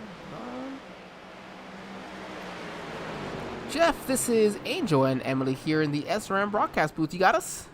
Yeah, I got you. All right. Well, we just saw what happened there. Looks like they weren't quite clear coming down across with the big run and just kind of slide across your nose. Definitely, of course, not your fault. You're not even if you are a lead lap car amongst the leaders. Where do you find that middle ground of trying to stay just on the lead pack and try to get a lucky dog? And we'll give it a moment so you can hit pit lane. I'm just gonna try to just run with. My goal is to get my teammates up front and get the win. All right, and well, hey, then we wish you the best of luck there with your teammates here from Cross Junction, Virginia. Emily, you got anything for Jeff here before we let him go? Jeff, you had a decent run tonight. I mean, you're only what, 2 laps down if I'm correct? I'm 6 laps down. I had 6 8. laps I down. had a bunch of damage from that last wreck before. To be fair, 8 laps is not too bad. If there are enough cautions, you can definitely get those back. I have faith in you. Yeah, the way this, if the race keeps going the way it is, I might be back on the lead lap before you know it. Yes, sir. We're gonna send you back to your team so you can talk with them and figure out a game plan after this costing, because that definitely shakes things up. All right, but thank you. Yes, sir.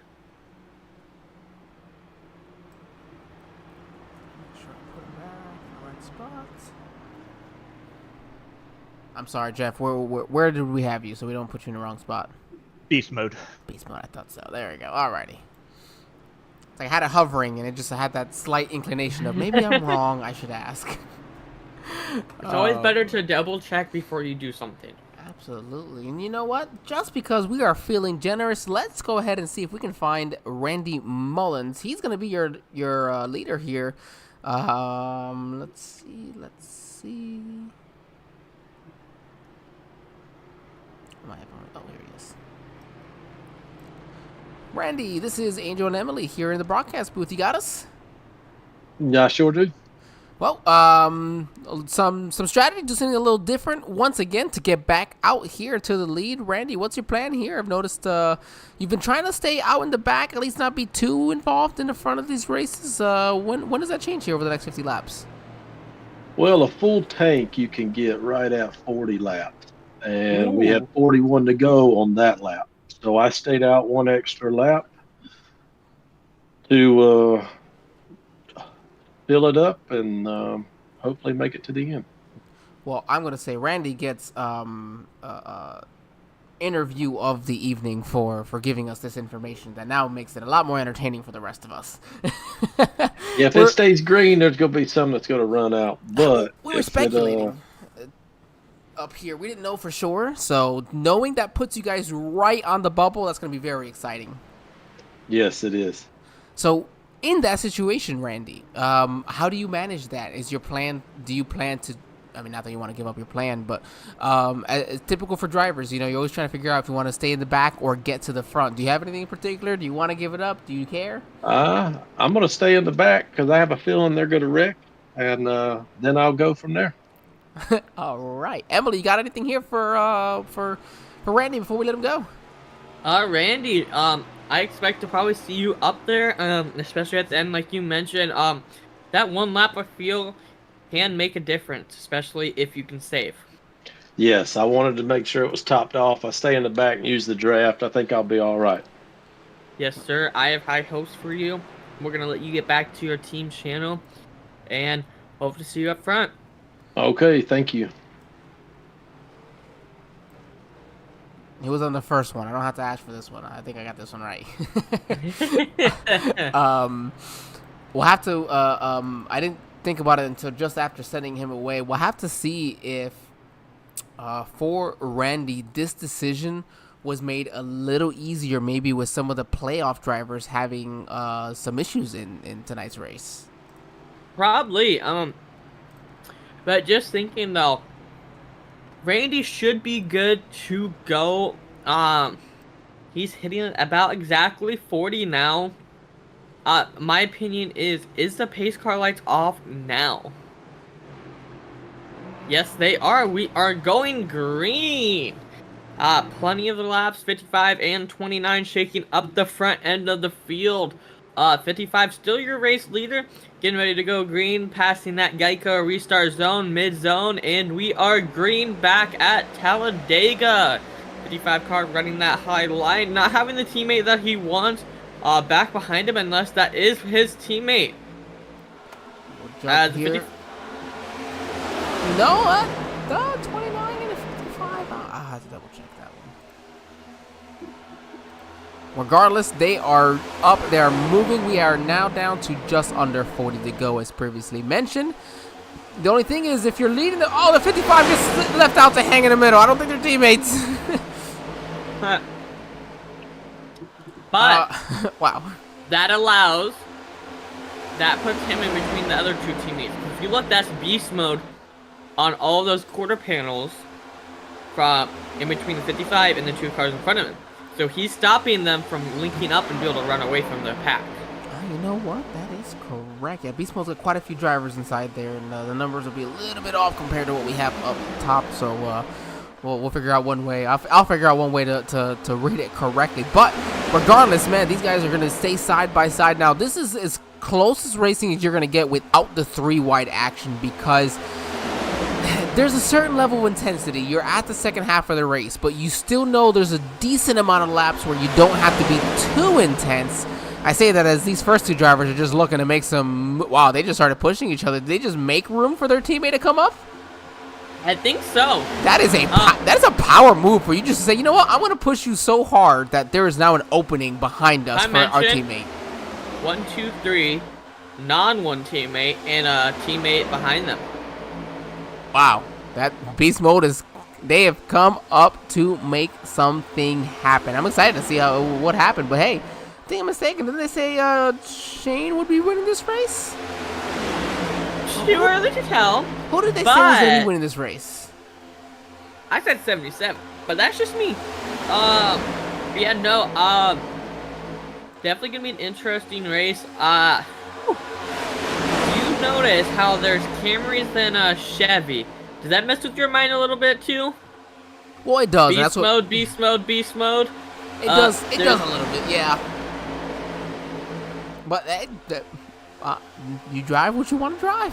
That's the beauty of iRacing. Yes, sir. But this is definitely gonna shake up the owner points, yeah, definitely owner points. As you know, owners finishing well in top 5 right now. They have 4 cars in the top 5. That's definitely gonna push them up in team/owner points, don't you think? Yeah, no, you definitely can't complain when you got top that many drivers running in the top 5 right now. You better not be, at least. Hey, if you're complaining, you're doing. It is all top 5, because that 24 Nicholas Atwood is also on beast mode. Yeah, that's what I said. Yeah, you're right. No, it's just like it took me a moment to still realize it. Like, oh my gosh. If you notice, there's somebody creeping up on that top line, the 5, 8, and 21 on that top line. I believe that's a 21. That's a 21 and the 3 behind them too. Those are all teammates. Teammates is what I'm seeing here. But where's that 77 car? That 77 car is... that bottom line is not working, is what I am seeing here. I think they built in that top line to make that work, and that is the dominant line. Well, I was just about to mention how funny it is that 88 of Barry Sanders, haven't talked much about him. He's in the playoffs. His teammates are coming up on him, and boom, he moves to the high side. You now have Bad Boy Racing all lined up, nose to tail on that outside lane. Now, that could really, really work well for them, but hey, you know what? There's no rush. They can get there when they need to. Yes, sir. I don't know if you noticed, 5 cars in a team, 5 cars in another team. Hey, definitely battling literally between 2 teams right there. Yeah, it's almost like a heavyweight battle, you know, between these, between Bad Boy Racing and Beast Mode Performance, which is the exact exactly how we say it. Yes, beast mode performance. So I don't want to disrespect anybody and having correct teammates. But you're right. That inside lane just really is not moving well enough, and I don't know if it's you don't know if it's the leader, if it is it the second place car just not pushing enough. I mean, they look pretty well, okay, well now they don't. The top 5 cars there look at least pretty somewhat organized. Yeah, 100%. I mean, they're running 3 wide consistently there as the 77 car moves up in that back line to that mid line to maybe try to make a move, but you gotta slingshot yourself up there in order to get that move done. You need to exactly have that momentum to really make it work. But hey, those top 5 cars on the outside, they are not top 5, but the 5 cars on the outside, they are slowly making their way through. And that bottom line too. Look at them move. They're actually starting to move up maybe a little. I'm almost wondering now, because sometimes you can also have too many cars where it continues to too many cars have to then check up, and it slows down your line because you're not able to keep that momentum together. Yes, sir. As 3 wide action starting to happen as that bottom line starts to form. 3 wide. Wow. And we're only lap 81 and we still have about 30 laps left. 3 wide for the lead right now. 3 wide for 4 rows deep. They'd do more if they had more cars on the outside. Look at that bottom line rocket. What is that bottom line on? Oh my god. Well, we've seen that 83 try to lead a line a ton today. He's just not had the right help. I think now for Tim, he's finally got the help from that 28 of Kendall right behind him, who Kendall just put down his personal fastest lap of the day that last time around. And I mentioned that bottom line went from falling back to lead. Yeah, for a moment, they looked like they could, not that they would lose the draft, but you get what I mean, that they were really going to just keep dropping back, but they made it work.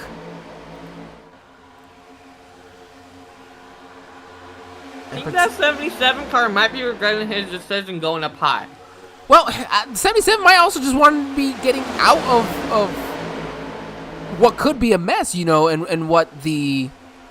Oh, we just spoke with him. I just my mind kind of went back there. Ooh, wrecking! Oh, man, I looked down and we're wrecking. Oh, no. Oh, it's a green. Are we? They went down into the apron. I think we pulled a replay of that, don't you? Well, we're going to put a replay without a doubt. This is the 43 of Steven Gibson Jr. Oh, they're checking up. They're checking up. They're checking up. Oh. And the 7 gets destroyed. The 9 gets destroyed in it as well. Oh, there goes the 11. The 11 might have saved himself.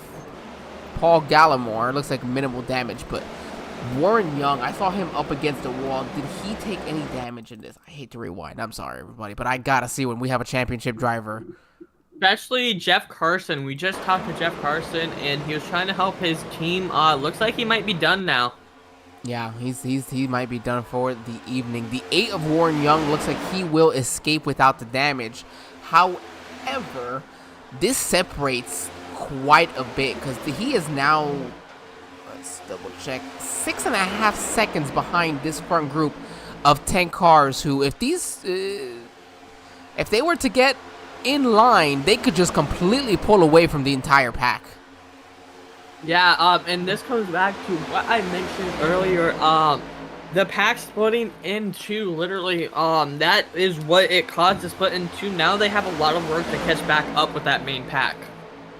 Well, let's see, well, this is what's happening. Everybody in those back packs there, you see them, they are single file, ready to go. These 3 cars on the outside are only hurting themselves and the rest of this pack. You gotta be single file if you want to pull away and keep this lead. You were gifted this 4-second lead, as you can see, from 11th to 12th on the back.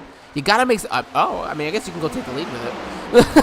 Yeah, that works too. I guess I'll just shut up. This is why I'm in a broadcast booth and I'm not racing. Racing can be fun. Kyle Holden, last week's winner. He's gonna be the one to come around the high side. And it's funny because and we talked about it in just we weren't here for last week's race, but going off of what we were, just watching it, he dominated the last stage of Texas, so he hasn't had a chance to get up here. But I see this as something that the 59 maybe is known for doing, of coming up late when it matters in these races. Yes, sir. As that top/middle line is rocketing off single file, they should be able to rocket off and pull a huge lead if they keep running that middle line. Yeah, we're gonna see, because they're not super well organized. Now these guys are almost looking like they're not. Yeah, these guys aren't organized enough either. They're trying to figure out what they can do. But if they got in a straight line, I think they could catch them. Those are the fast cars. That 77 car can be fast if they have a good car. Yeah, that's the thing. So they got the 77. That looks like you see. So even the 3 is in there. Is the 8's in there. So you have a couple of you have those 4 teammates, and then that 77 who has been fast. So that's a group that could really make their way to the front. Question's gonna be is, can they get there? And what's gonna happen if we need to pit for fuel here? Because we're running the laps. Laps are counting down.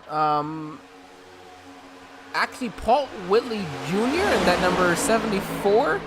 He actually came in on that last time around and topped off as they're coming around now. The 43 of Steven Gibson, who was involved in that last incident and was coming off pit lane.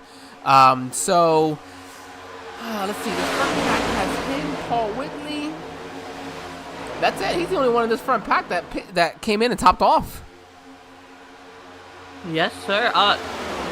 And they're coming about to green flag stops. So that's gonna shake up this whole field. Yeah, we're looking at 72-83. But the people on the lead lap, we're looking at 73-72, so they're getting close. We'll probably see people pitting maybe 5 laps, 10 laps before the race ends, maybe. But yeah. Yeah, no, so, and that's the thing at this point. What is your goal? Actually, first, let's see. Last time around, this front pack running 48.6, 48. Okay, 48.6 is the first car in this pack. Nicholas is in the wall again. Oh, he's got a blown tire. Did that just now happen? I think so.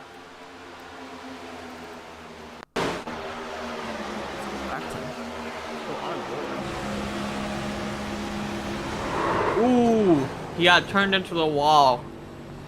Did he? Yeah, he did get turned, didn't he? That is unfortunate. Ooh. Yeah, and that's just the 43 was just trying to get hit, just trying to get in line. Oh, and that's gonna destroy the 24 there, unfortunately. All right, we'll go back to this. Let's see, 49.78 that last time. So yeah, no, this back group, that last time around they were 3/10 slower. That the second group of cars, led by not led by him.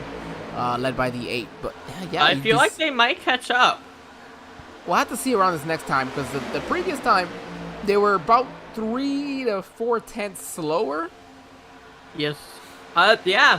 So as we're rocking 22 laps till this race is finished.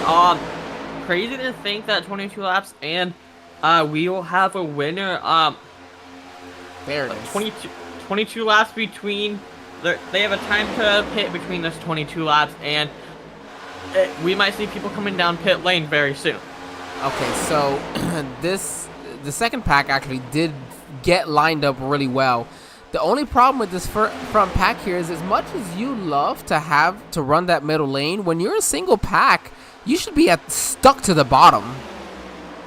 Well, okay, I guess also, I don't know, you should be stuck to the bottom. I know you may be trying to avoid any possible checkups, but you see the disorganization in this group compared to that of the group behind them. And we're going to see this time around 50.1 for this front group and a 49 flat that last time around. So you guys are catching them a second right now. They're going to be there. And oh, man, this is tough. You know what? I'm going to tell you this right now. If I see this pack catching, I pit immediately. I top off, and I am going to be in a great position when this next caution comes out. If there's a caution, they're so far spread out now that there might not be a caution because they're not running that 2 wide, 3 wide action. Here comes the 8. He's got a big run now. They've got the speed there in this second group. And there they go. That pack is caught up to the rear end, but they're going to keep on running that bottom line. If they go a little higher, they could easily get to that tail end, but knowing how that 8 car has been running all night, he wants that lead. He wants that money right there, and he's going to keep on running that bottom line with his team. As the 45 goes low, knowing what's about to happen, he's going to get in with them. As the 8 car goes around him and leaves him in the dust. They want to use every bit of momentum that they have to their advantage. This is going to be tough to get all your teammates to clear. As more people drop down with them. Wow, it shakes up this pack as we start going 2 wide, lap 93 with... Wow. 20 to go now. They just come. Yep, there it is. 20 to go. Come across the top of the board. 20 to go. 2 wide action. That bottom line is forming. They made that up like that was butter. Oh my goodness. Hot butter at that. As they are. It is 2 wide. Side-by-side action right now. I can't believe they caught up like that. Normally, it's kind of hard to get a pack to catch up once they break off, but these guys have what it has. That team, that is a do not give up attitude. How many times have you seen one of these cars wreck today? The 3 blew an engine on the high side of the turn, managed to get a turn left in front of the entire field and didn't wreck. The 5, I thought the front end was destroyed in this thing. Then the 3 car is, what, 30 laps down, right? And is in, I'm just gonna, third place, right? But he blew an engine, but he is pushing those teammates to win this race. Yep. And I have a feeling that 8 car is gonna be the contestant here tonight. 30 laps to go. Typically, honestly, there might not be an opportunity to even pass one more car on track. Could be maybe, but he's out here for his teammates, and it is working right now. Forget it, man. The 5 of Aaron Matthews, I really thought his day was over on that last wreck, or that wreck he was involved in. Not only is he put back together, but he's not a lap down like the 3 was, having to deal with a blown engine and tow. The 5 is back up in the second right now. Yeah, 100%. And honestly, I am surprised. After a blown engine, that 3 car is basically brand new. Now, they've made it work at the minimum there. Now, I'm wondering, I see here, we got that, let's see, on the high side. Let's see, 59, along with the 77. Let's see, are those teammates, is my question. 59. Okay, so 27 is not, sorry, not 27. 77, 59. Okay, so 59 and the 77 are not teammates, but the 77 and 78 are. And they are right behind those top 3 drivers. You maybe can get somebody to go with you, and I'm sure you can. We'll have a nice ourselves. You notice how that top lane kind of fell off. Interesting. Are they trying to prepare to pit it, maybe? Or they might be saving fuel, that word. You can try. I would have been saving fuel from the moment we got off pit lane. It is in 5th gear. It is off with the clutch pushed in, coasting as far as we can go. You do know that the leaders that are leading now, though, they're definitely going to be a little bit lower on that fuel mileage. 77 car is doing their best to save fuel. I can already tell that. But, wow. Amazing racing from all of these drivers here tonight with 16 laps to go. Well, I mean, the 8, he led that pack from when they were not in this pack anymore back up here. So he's led quite a bit, not just right now, but just trying to catch them. And, that was full throttle, pedal to the metal there. So he did come in and top off. I just don't know if that's going to be enough, though.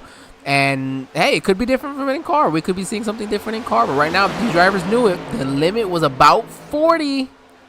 They're definitely willing to push it to try to make it. And you might see them jump down. Ooh. No, they do not. I thought so, too. They might be trying to push it, and we might see a lot of cars kind of run out of fuel going down that backstretch, possibly. Man, that is not where you want to run out of fuel. And then the question is, as a playoff driver, it's Talladega. You see all the other playoff drivers risking it for fuel. Do you play opposite and come in and get fuel and guarantee yourself? I mean, to be fair, if they saved enough fuel, the people that's drafting, they can make it. But the people that's been leading it this whole time, that 59 and 8 car, they're 100% not going to make it. They would have to basically be pushed no engine power to be able to make it, I believe. I just don't know where that possibility could come up. It's going to be difficult, but we're going to be now, 14 to go as they come across the line. Top 15 is in this group together. You think we have a lap car mixed in here and there. And then you have really this second pack of cars now, led by the 21 of Chad Sullivan. Now, Chad, you guys remember, he was teammate. Yes, it was. He's teammates, if I'm not mistaken, with the 8. Yeah, so Chad is teammates with the 8, the 3, and the 5. And so he should be up there, but in just the chaos of everything that happened, he got shuffled out and now is in the second group, significantly behind the rest of his teammates. Yeah, definitely, 14 laps to go. We'll see if they shake it up, but we might see some people pit, some people might not. It might be literally a green flag from caution to finish. What was that, 40 laps, I say? Yeah, they right after it was gonna be right at that 40 to 41 laps to the end of it. So they're gonna see what they can do. Maybe they've done a good job of saving. They all actually came in and topped off that last time on that last pit stop, except for the 7. Know what? So you know what they might be doing is trailing off of the pack, trying to save some fuel. Maybe a lap is a difference that could save the race. Well, so yeah. they might be just trailing, going at like 150, 160, 170. That 10, 20 miles can definitely save fuel. Over the run, and that's the thing.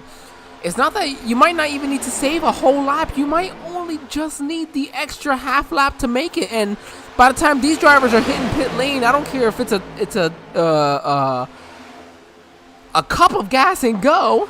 You're still gonna pass them on track. Yeah, 100% as 2 wide, 12 laps to go. It is about to get spicy up in here. You called it. It almost happened as they are looking now on to 3 lap cars as well as they come across 3 capable looking lap cars who don't look to have any real damage, just were involved maybe in one of the, they were involved in some of these recent incidents, but those 3 cars could easily merge their way into this pack as well. And that outside line fell off due to that little, what should I say, little swerve there due to them probably getting loose there. We'll see if that outside runs back up, but with these long green flag runs, this is what we kind of see normally. We might see some 2 wide with how many cars are left, but this is the fight for first, and for the finish will be with these cars right here.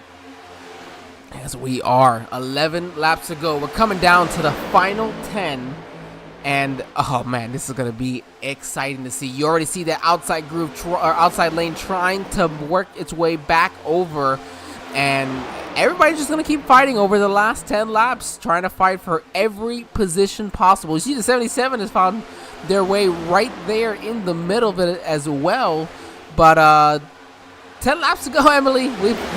These drivers, they're coming to it here. Yes. Yeah, 100% as too wide. I don't know. I have a feeling that those 8 and the 59 car is gonna have something going on because from my experience being up front like that at a Superspeedway, you burn a lot more fuel. Yeah, you are. And hey, it could be that for some of these drivers, the game plan was drive it hard as you possibly can.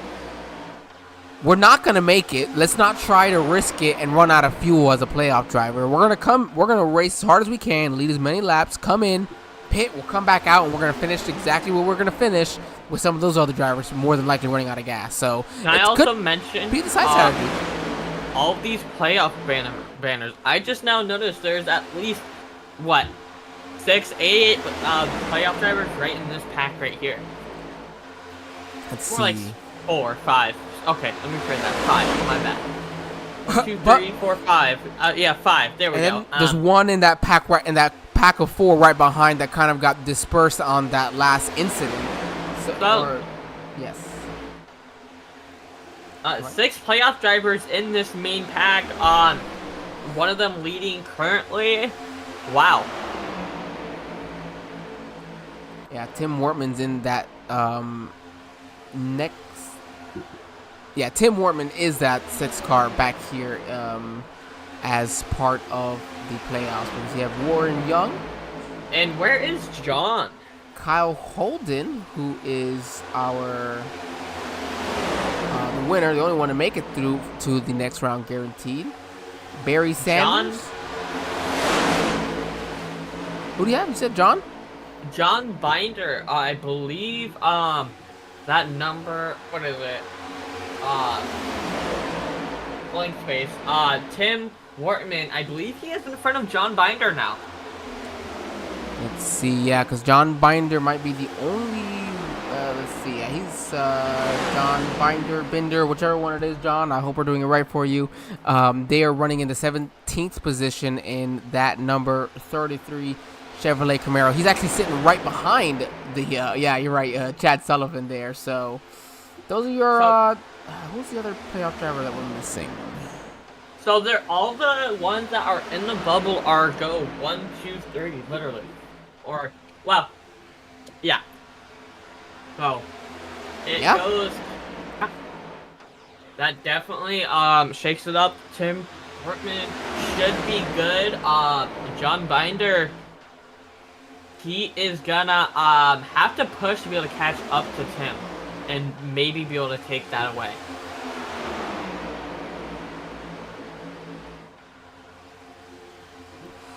The question is, can he? And what's going to happen here over the final 6 laps of this race? Who has enough fuel to make it to the end and who doesn't? Oh, we have 1 car blinking. That's a bad time to blink. 3's all fine. He's just fine, though.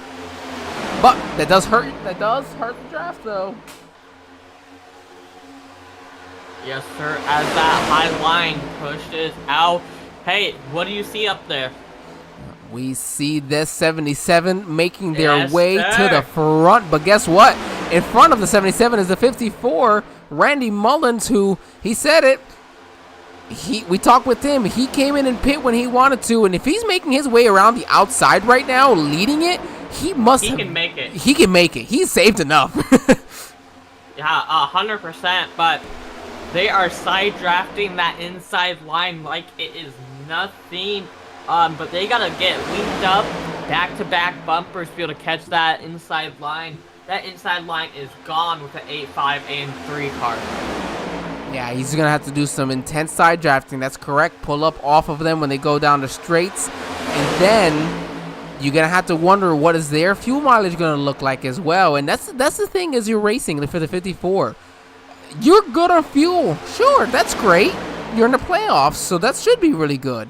But what happens to the guy in front of you when he runs out of fuel when something happens, you know? So that's another thing that you really have to keep in the back of your mind is it's not just your race. So many other races happening at the same time that, well, could make or break your season here in Talladega.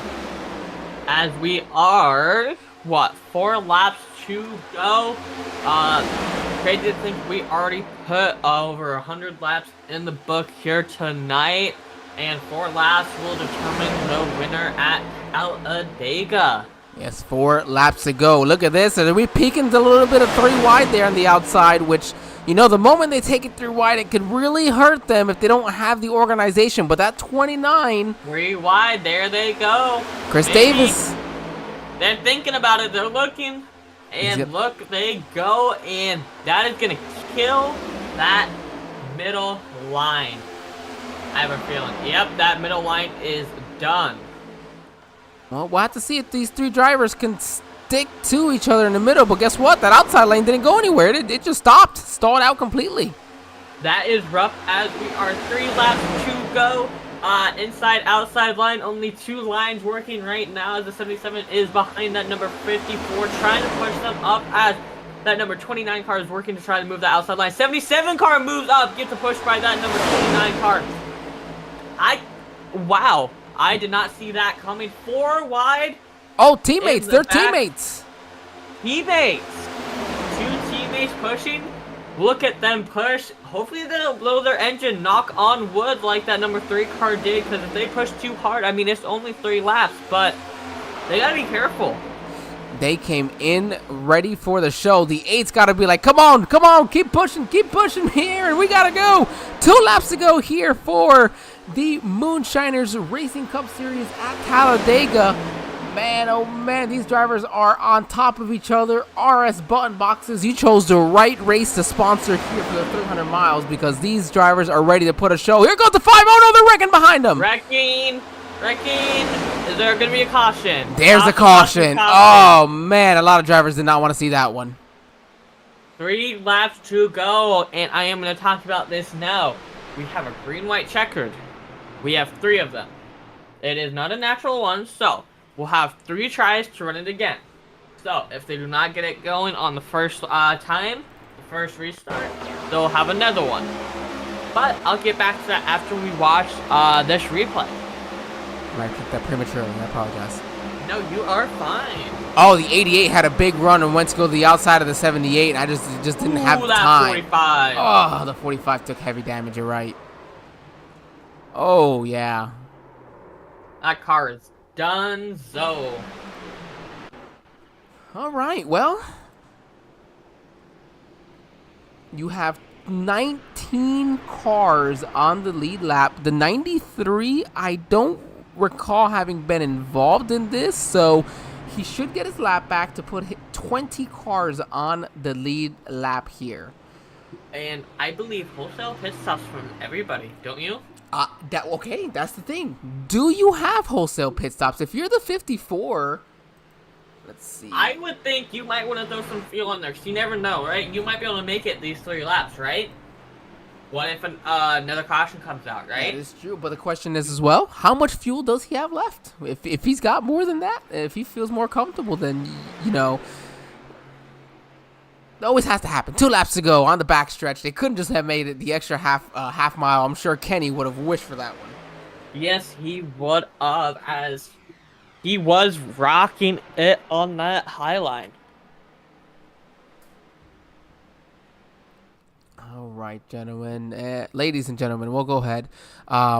With 3 to go, of course, with the final 20 laps of any race, I do not interview anybody, especially on the lead lap, as to avoid any type of broadcast of the commentators' curses they want to say. So we'll give everybody a moment. You do see your two of your playoff drivers, Justin Belmont and Warren. I'm sorry, not Justin Belmont. Warren Young. And yeah, a lot of people pitting right now. Shane Davies. I think I said that right this time. Davey. I think some of these people in the lead is hoping there isn't another caution, but Barry cautions Sanders. breed cautions, especially on these restarts. Tim Wharton. Chad John Binder. A lot of these drivers, the only one really who didn't come in was the 54 of Randy Mullins. So he really must be good to go to the end, or he's willing to risk it for one more.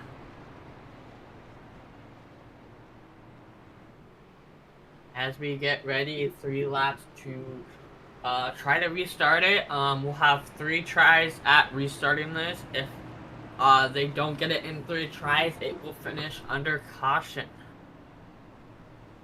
Which nobody likes that, right? Not at all. Unless you're the winner, because I don't care what they say. A win's a win. Yep. Yeah. Unless you're in first place, you're not going to complain. Now, if you're in that second place, you're going to be like, really, guys? We couldn't just make it, right? I mean, it's Talladega. First, second, I would, right? That, but also if I'm in the playoffs and I can come home at second at Talladega, I will simply say I am content. Let's go to the Roval for me to hate that and say worse things then. Touche. You got me there. And like I said, we don't mean to talk that bad about the Roval. It's just that I suck at driving. I think they put on good races. So. No, the Roval is actually pretty good. I just need to learn road courses more for me to like it. That is my input on it. But we are getting ready. I believe once the pace car comes back around, the pace lights will turn off. Here we go. And we rack stack and get ready to rock and roll. 77 car is going to be on the inside line. 55 giving that 29 a push. Are they out of fuel? No. Huh? No, it looks like... Interesting. Maybe You saw that, right? 55 didn't know where they were going. No, the 55 was pushing the 29. It must be that the 29 is close, and the 55 just said, all right, I'll just shut it off, and I'll push you, I guess. I mean, there's nothing against that it. works. I mean, maybe some damage to the 55, but... No, if it's just a little... Tim Wharton was given an EOL penalty. Uh-oh. That will shake things up for these last 3 laps. Definitely something he does not want to look for, as he is ahead of the people he needs to. I wonder what happened there. To make it into that playoff, possibly. I wonder what all happened there. As we get ready to rack stack, get ready to rock and roll. 3 laps. And let's see if we can get it done in 3 laps. Pace lights are off, 77.29. I have a feeling that 29 is going to hang back on that outside line, allow that 77 to get in front and rock that outside line.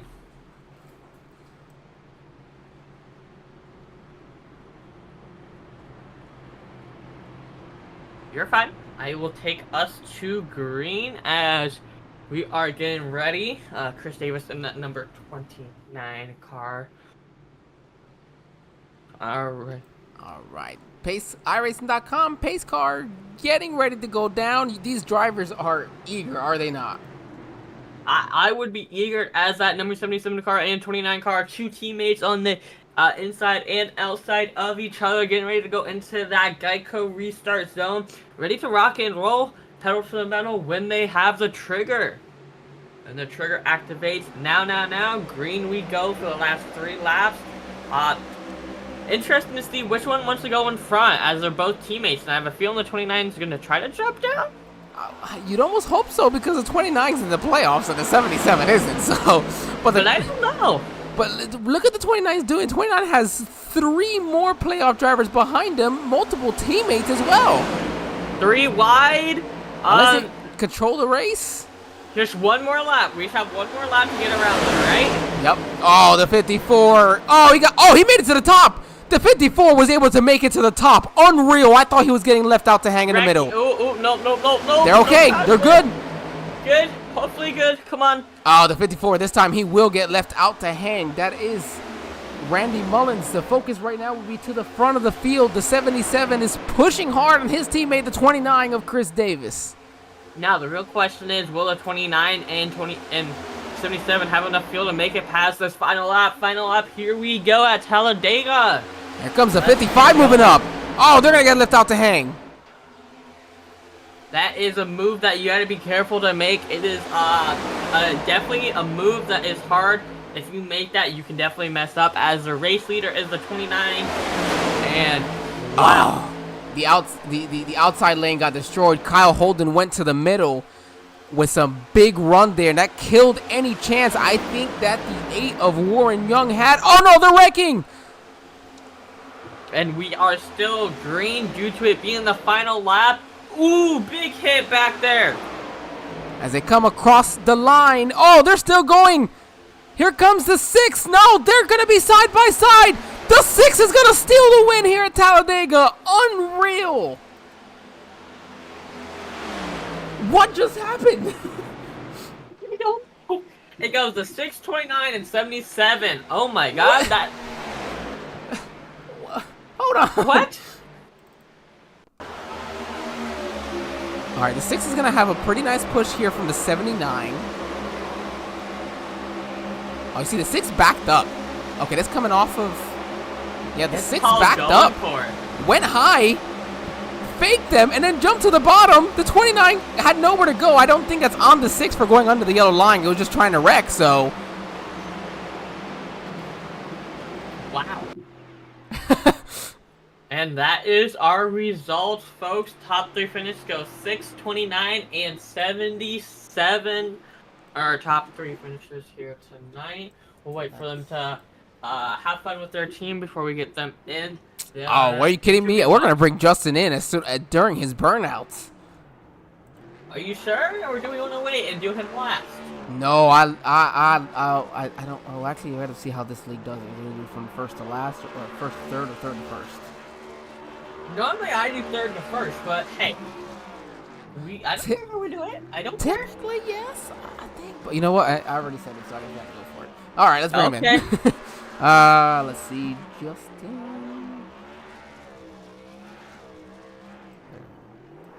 Justin, this is Angel and Emily here in the SRM broadcast booth. You got us? What's going on?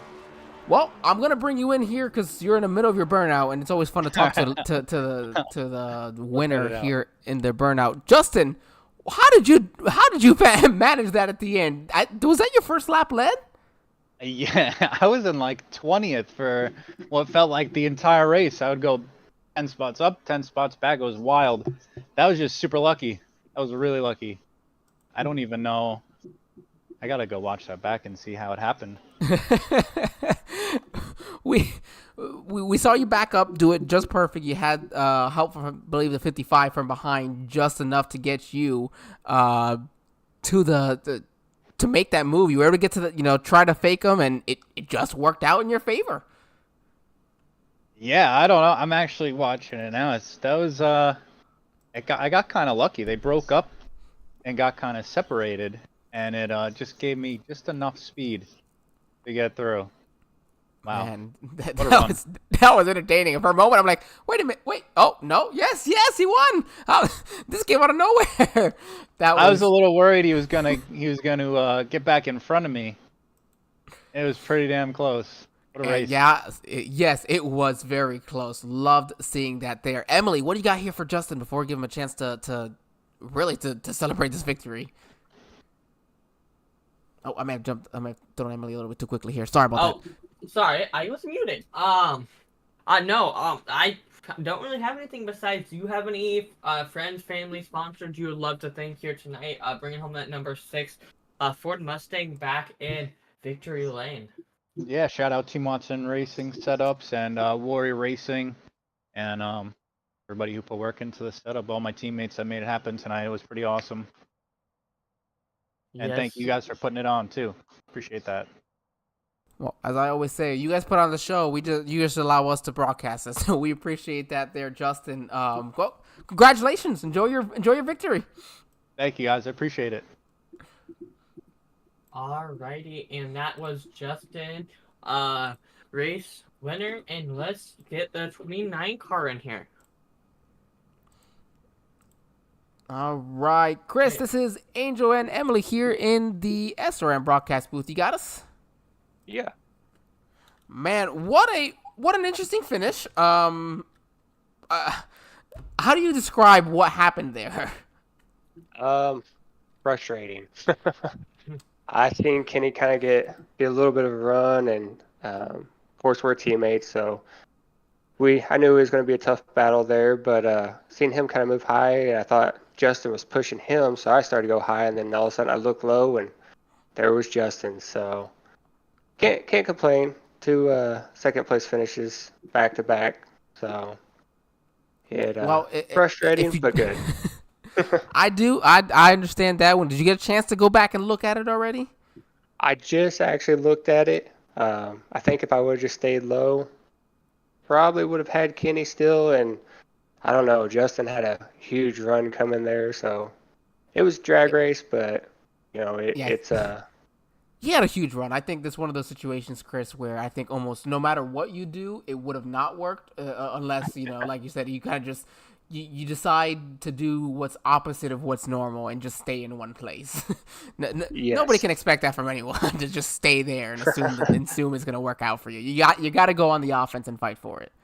Yeah, I started to Oh, block Justin defense. there, but I didn't want to wreck him, so I kind of pulled back up the track and watched it slip away. Yeah, we saw that. I was like, you definitely didn't want to, shove him down into the infield. He's definitely was Yeah. appreciative of that because he wasn't sure exactly how it was gonna work either. But great racing there, Chris. Regardless, I'm sure you'd have some people you'd like to thank before we let you go. At least enjoy, as you said, back-to-back second place finishes. Yeah, I gotta thank Beast Mode, Kenny, TWRS. They built great setups. All my teammates, they were pretty fixed on helping me get to the win this week because the Roval is not my style, so they were trying their best to help me get that win. But and then I gotta shout out the breast cancer awareness car. I've got my wife's mother who's on the hood, so she passed away from breast cancer. So definitely a special one. I wish I could have got that win, but just one short. It was most certainly a beautiful paint scheme. And thank you guys for putting on the stream. You guys do a great job. Always a pleasure, Chris. And hey, hopefully we're getting to talk to you next week in Victory Lane instead, one position better. I appreciate it, guys. All right, ladies and gentlemen, that was our Cinderella for tonight, our second place finisher. We'll bring in our third place now. Kenny, this is Emily and Angel in the booth. You get a copy. I got you. Amazing finish here tonight. Pushing your teammate to second place, almost to the win. What was going on your mind? How much fuel did you have left? That was definitely something on me and Angel's mind. At the end of that, is everybody gonna be able to make it? I think I had about 0.2 gallons when we crossed the finish line. I was shutting the car off the whole time under caution, trying to save enough fuel. And if it went another green, white checkered, I'd have had to come in and take fuel or I wouldn't have made it. But I don't know. I just got selfish in the end. It's been a long time since I've been in victory lane. I feel bad for not sitting underneath my teammate and just pushing them to the win. Hey, no. Go ahead. Everybody definitely has those times where they're like, hey, I can possibly get a win here. I know me and Angel's done that before. I've seen him do it maybe a couple times. But yeah, no. But yeah, no, go ahead, Kenny. Yeah, it was selfish. No, you're good, man. If I could play it back, I'd have just sat under Chris and pushed him and locked him in. Next week's probably my strongest track in the playoffs, the road course at the Roval. So I might end up getting locked in next week anyways. But like I said, if I could take it back, I'd just sit under Chris and push him. Yes, sir. Alrighty. Do you have any friends, family you would like to thank? I mean, you came in third here tonight. I'm still pretty strong though, right? After how the night has been. You started second and finished in third. -1 spot, but not too bad, I say. No, I think I finished with a 0X tonight at a Superspeedway, which is pretty crazy. Usually these things get pretty hectic, and I don't know. I just tried to keep the car in one piece, stay up in the front. During one of the cautions, I had to run to the bathroom real quick, and I was kind of nervous having to come back through the field. And it broke up a little bit, and we got into like two main packs, and we ran down the lead pack pretty quickly, and it was just overall pretty good race for the whole league. Everybody came out tonight, had strong cars, and it was a lot of fun. Just want to thank all my buddies at Beast Mode Performance. Sorry, Chris, next time I'll push you to the win. Want to shout out my sponsors, Kistler Rods, Warrior Wraps, Warrior Racing, Team Watson Racing, Martin Sports, and appreciate you guys coming out here and broadcasting this for us. It is always a pleasure. Kenny, I will say one thing, Emily, I am so sorry. Kenny, what did DW always say? Your teammates until the last lap. It is perfectly okay. Not that I'm saying that, we gonna screw all of our teammates, but hey man, at the end of the day, we do gotta bring home a victory for ourselves as well, and especially you yourself being in the playoffs. Yeah, Chris, he was 27 points above the cutoff line. He picked up 35 points plus some stage points, so I don't think he's really got much to worry about, though he's not the strongest on road courses, so I'm going to get with him this weekend and get some laps down with him and try to help him out, see if we can't get him a top 10 next week. There you go. That's what being a teammate's like. Emily, I'll let you send him off here. Alrighty. Amazing race here tonight. Might see you next week. But you might be with a different set of team, as I believe they will be back next week, right? I believe I think so, they may yeah. or may not be back next week. Oh. Well, Kenny, thank you so much for joining us, and congratulations on the podium finish. I appreciate it. I got one more thing. I see Emily winning all kind of these super speedway races. What? I don't know what you're talking about. Oh, I do. I mean, not to say anything, but super speedway races are my favorite tracks to rock. Might do some soon. Yeah, I think I see you and Tyler Head are just fields above everybody at these places when we go to them in the official. So it's pretty awesome you're out here broadcasting our Talladega race for us. Yeah, 100%. I actually haven't touched the official race in a hot minute. I'm trying to get back into that.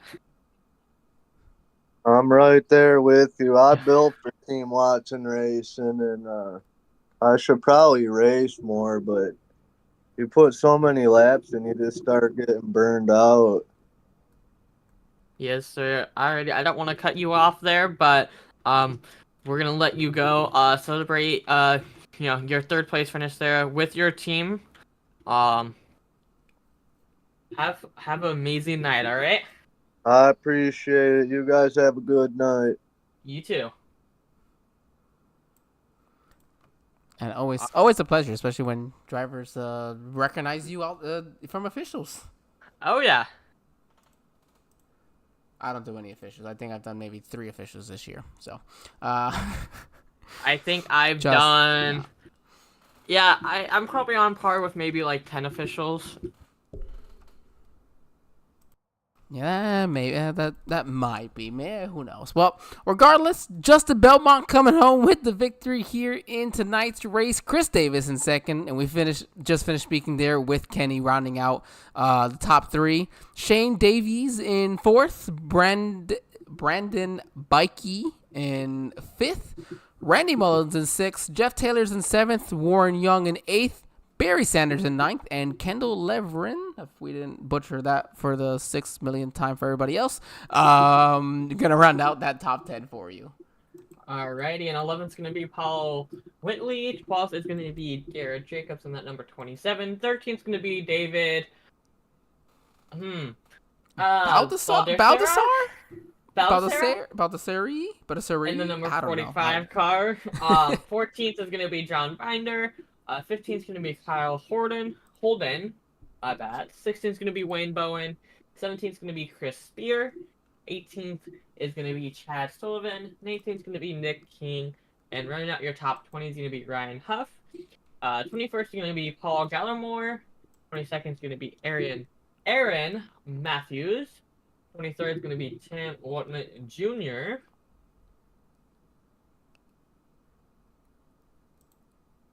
There it goes, working again. 24th for Jameson Midless. 25th for Jeff Carson. Nicholas Atwood in 26th. Stephen Gibson going to be in 27th, and his number 43. Hunter Carmichael would finish in 28th, up in that lead pack, trying to help his teammates best he could there for Warren Young. Then Ed Boyles Jr. in 9th. 30th going to be going to Caden Norfrey, sorry. Nick Dugan in 31st, Matt Mackin 32nd, 33rd belonged to Bobby Justice, Jordan Schmitz in 34th, and Darren Mills is going to round out your field in 35th. Alrighty. What was some very good racing. We had honestly just a very enjoyable night and got to see what was some great action left and right. Not a ton of cautions here for what was a fun one here at Talladega. Of course, this was the round of 12, with next week these drivers heading to the Charlotte Roval, as previously mentioned, to finish up this round, and so they will have a lot on their plates trying to get through to the round of 8. This was the Moonshiners Racing Cup Series, sponsored here tonight by, let me make sure I get that one correct, sorry, RS Button Boxes. Once again, thank you for jumping in for tonight's race for Moonshiners. Myself, Angel Santiago, with Emily for the Sim Racing Media Network. Emily, I'll let you sign yourself off so we can say your last name correctly. And this is Emily Urias. Like Tony said, can't remember what it is. As you walk live, don't play in traffic. Y'all have a great night, everyone.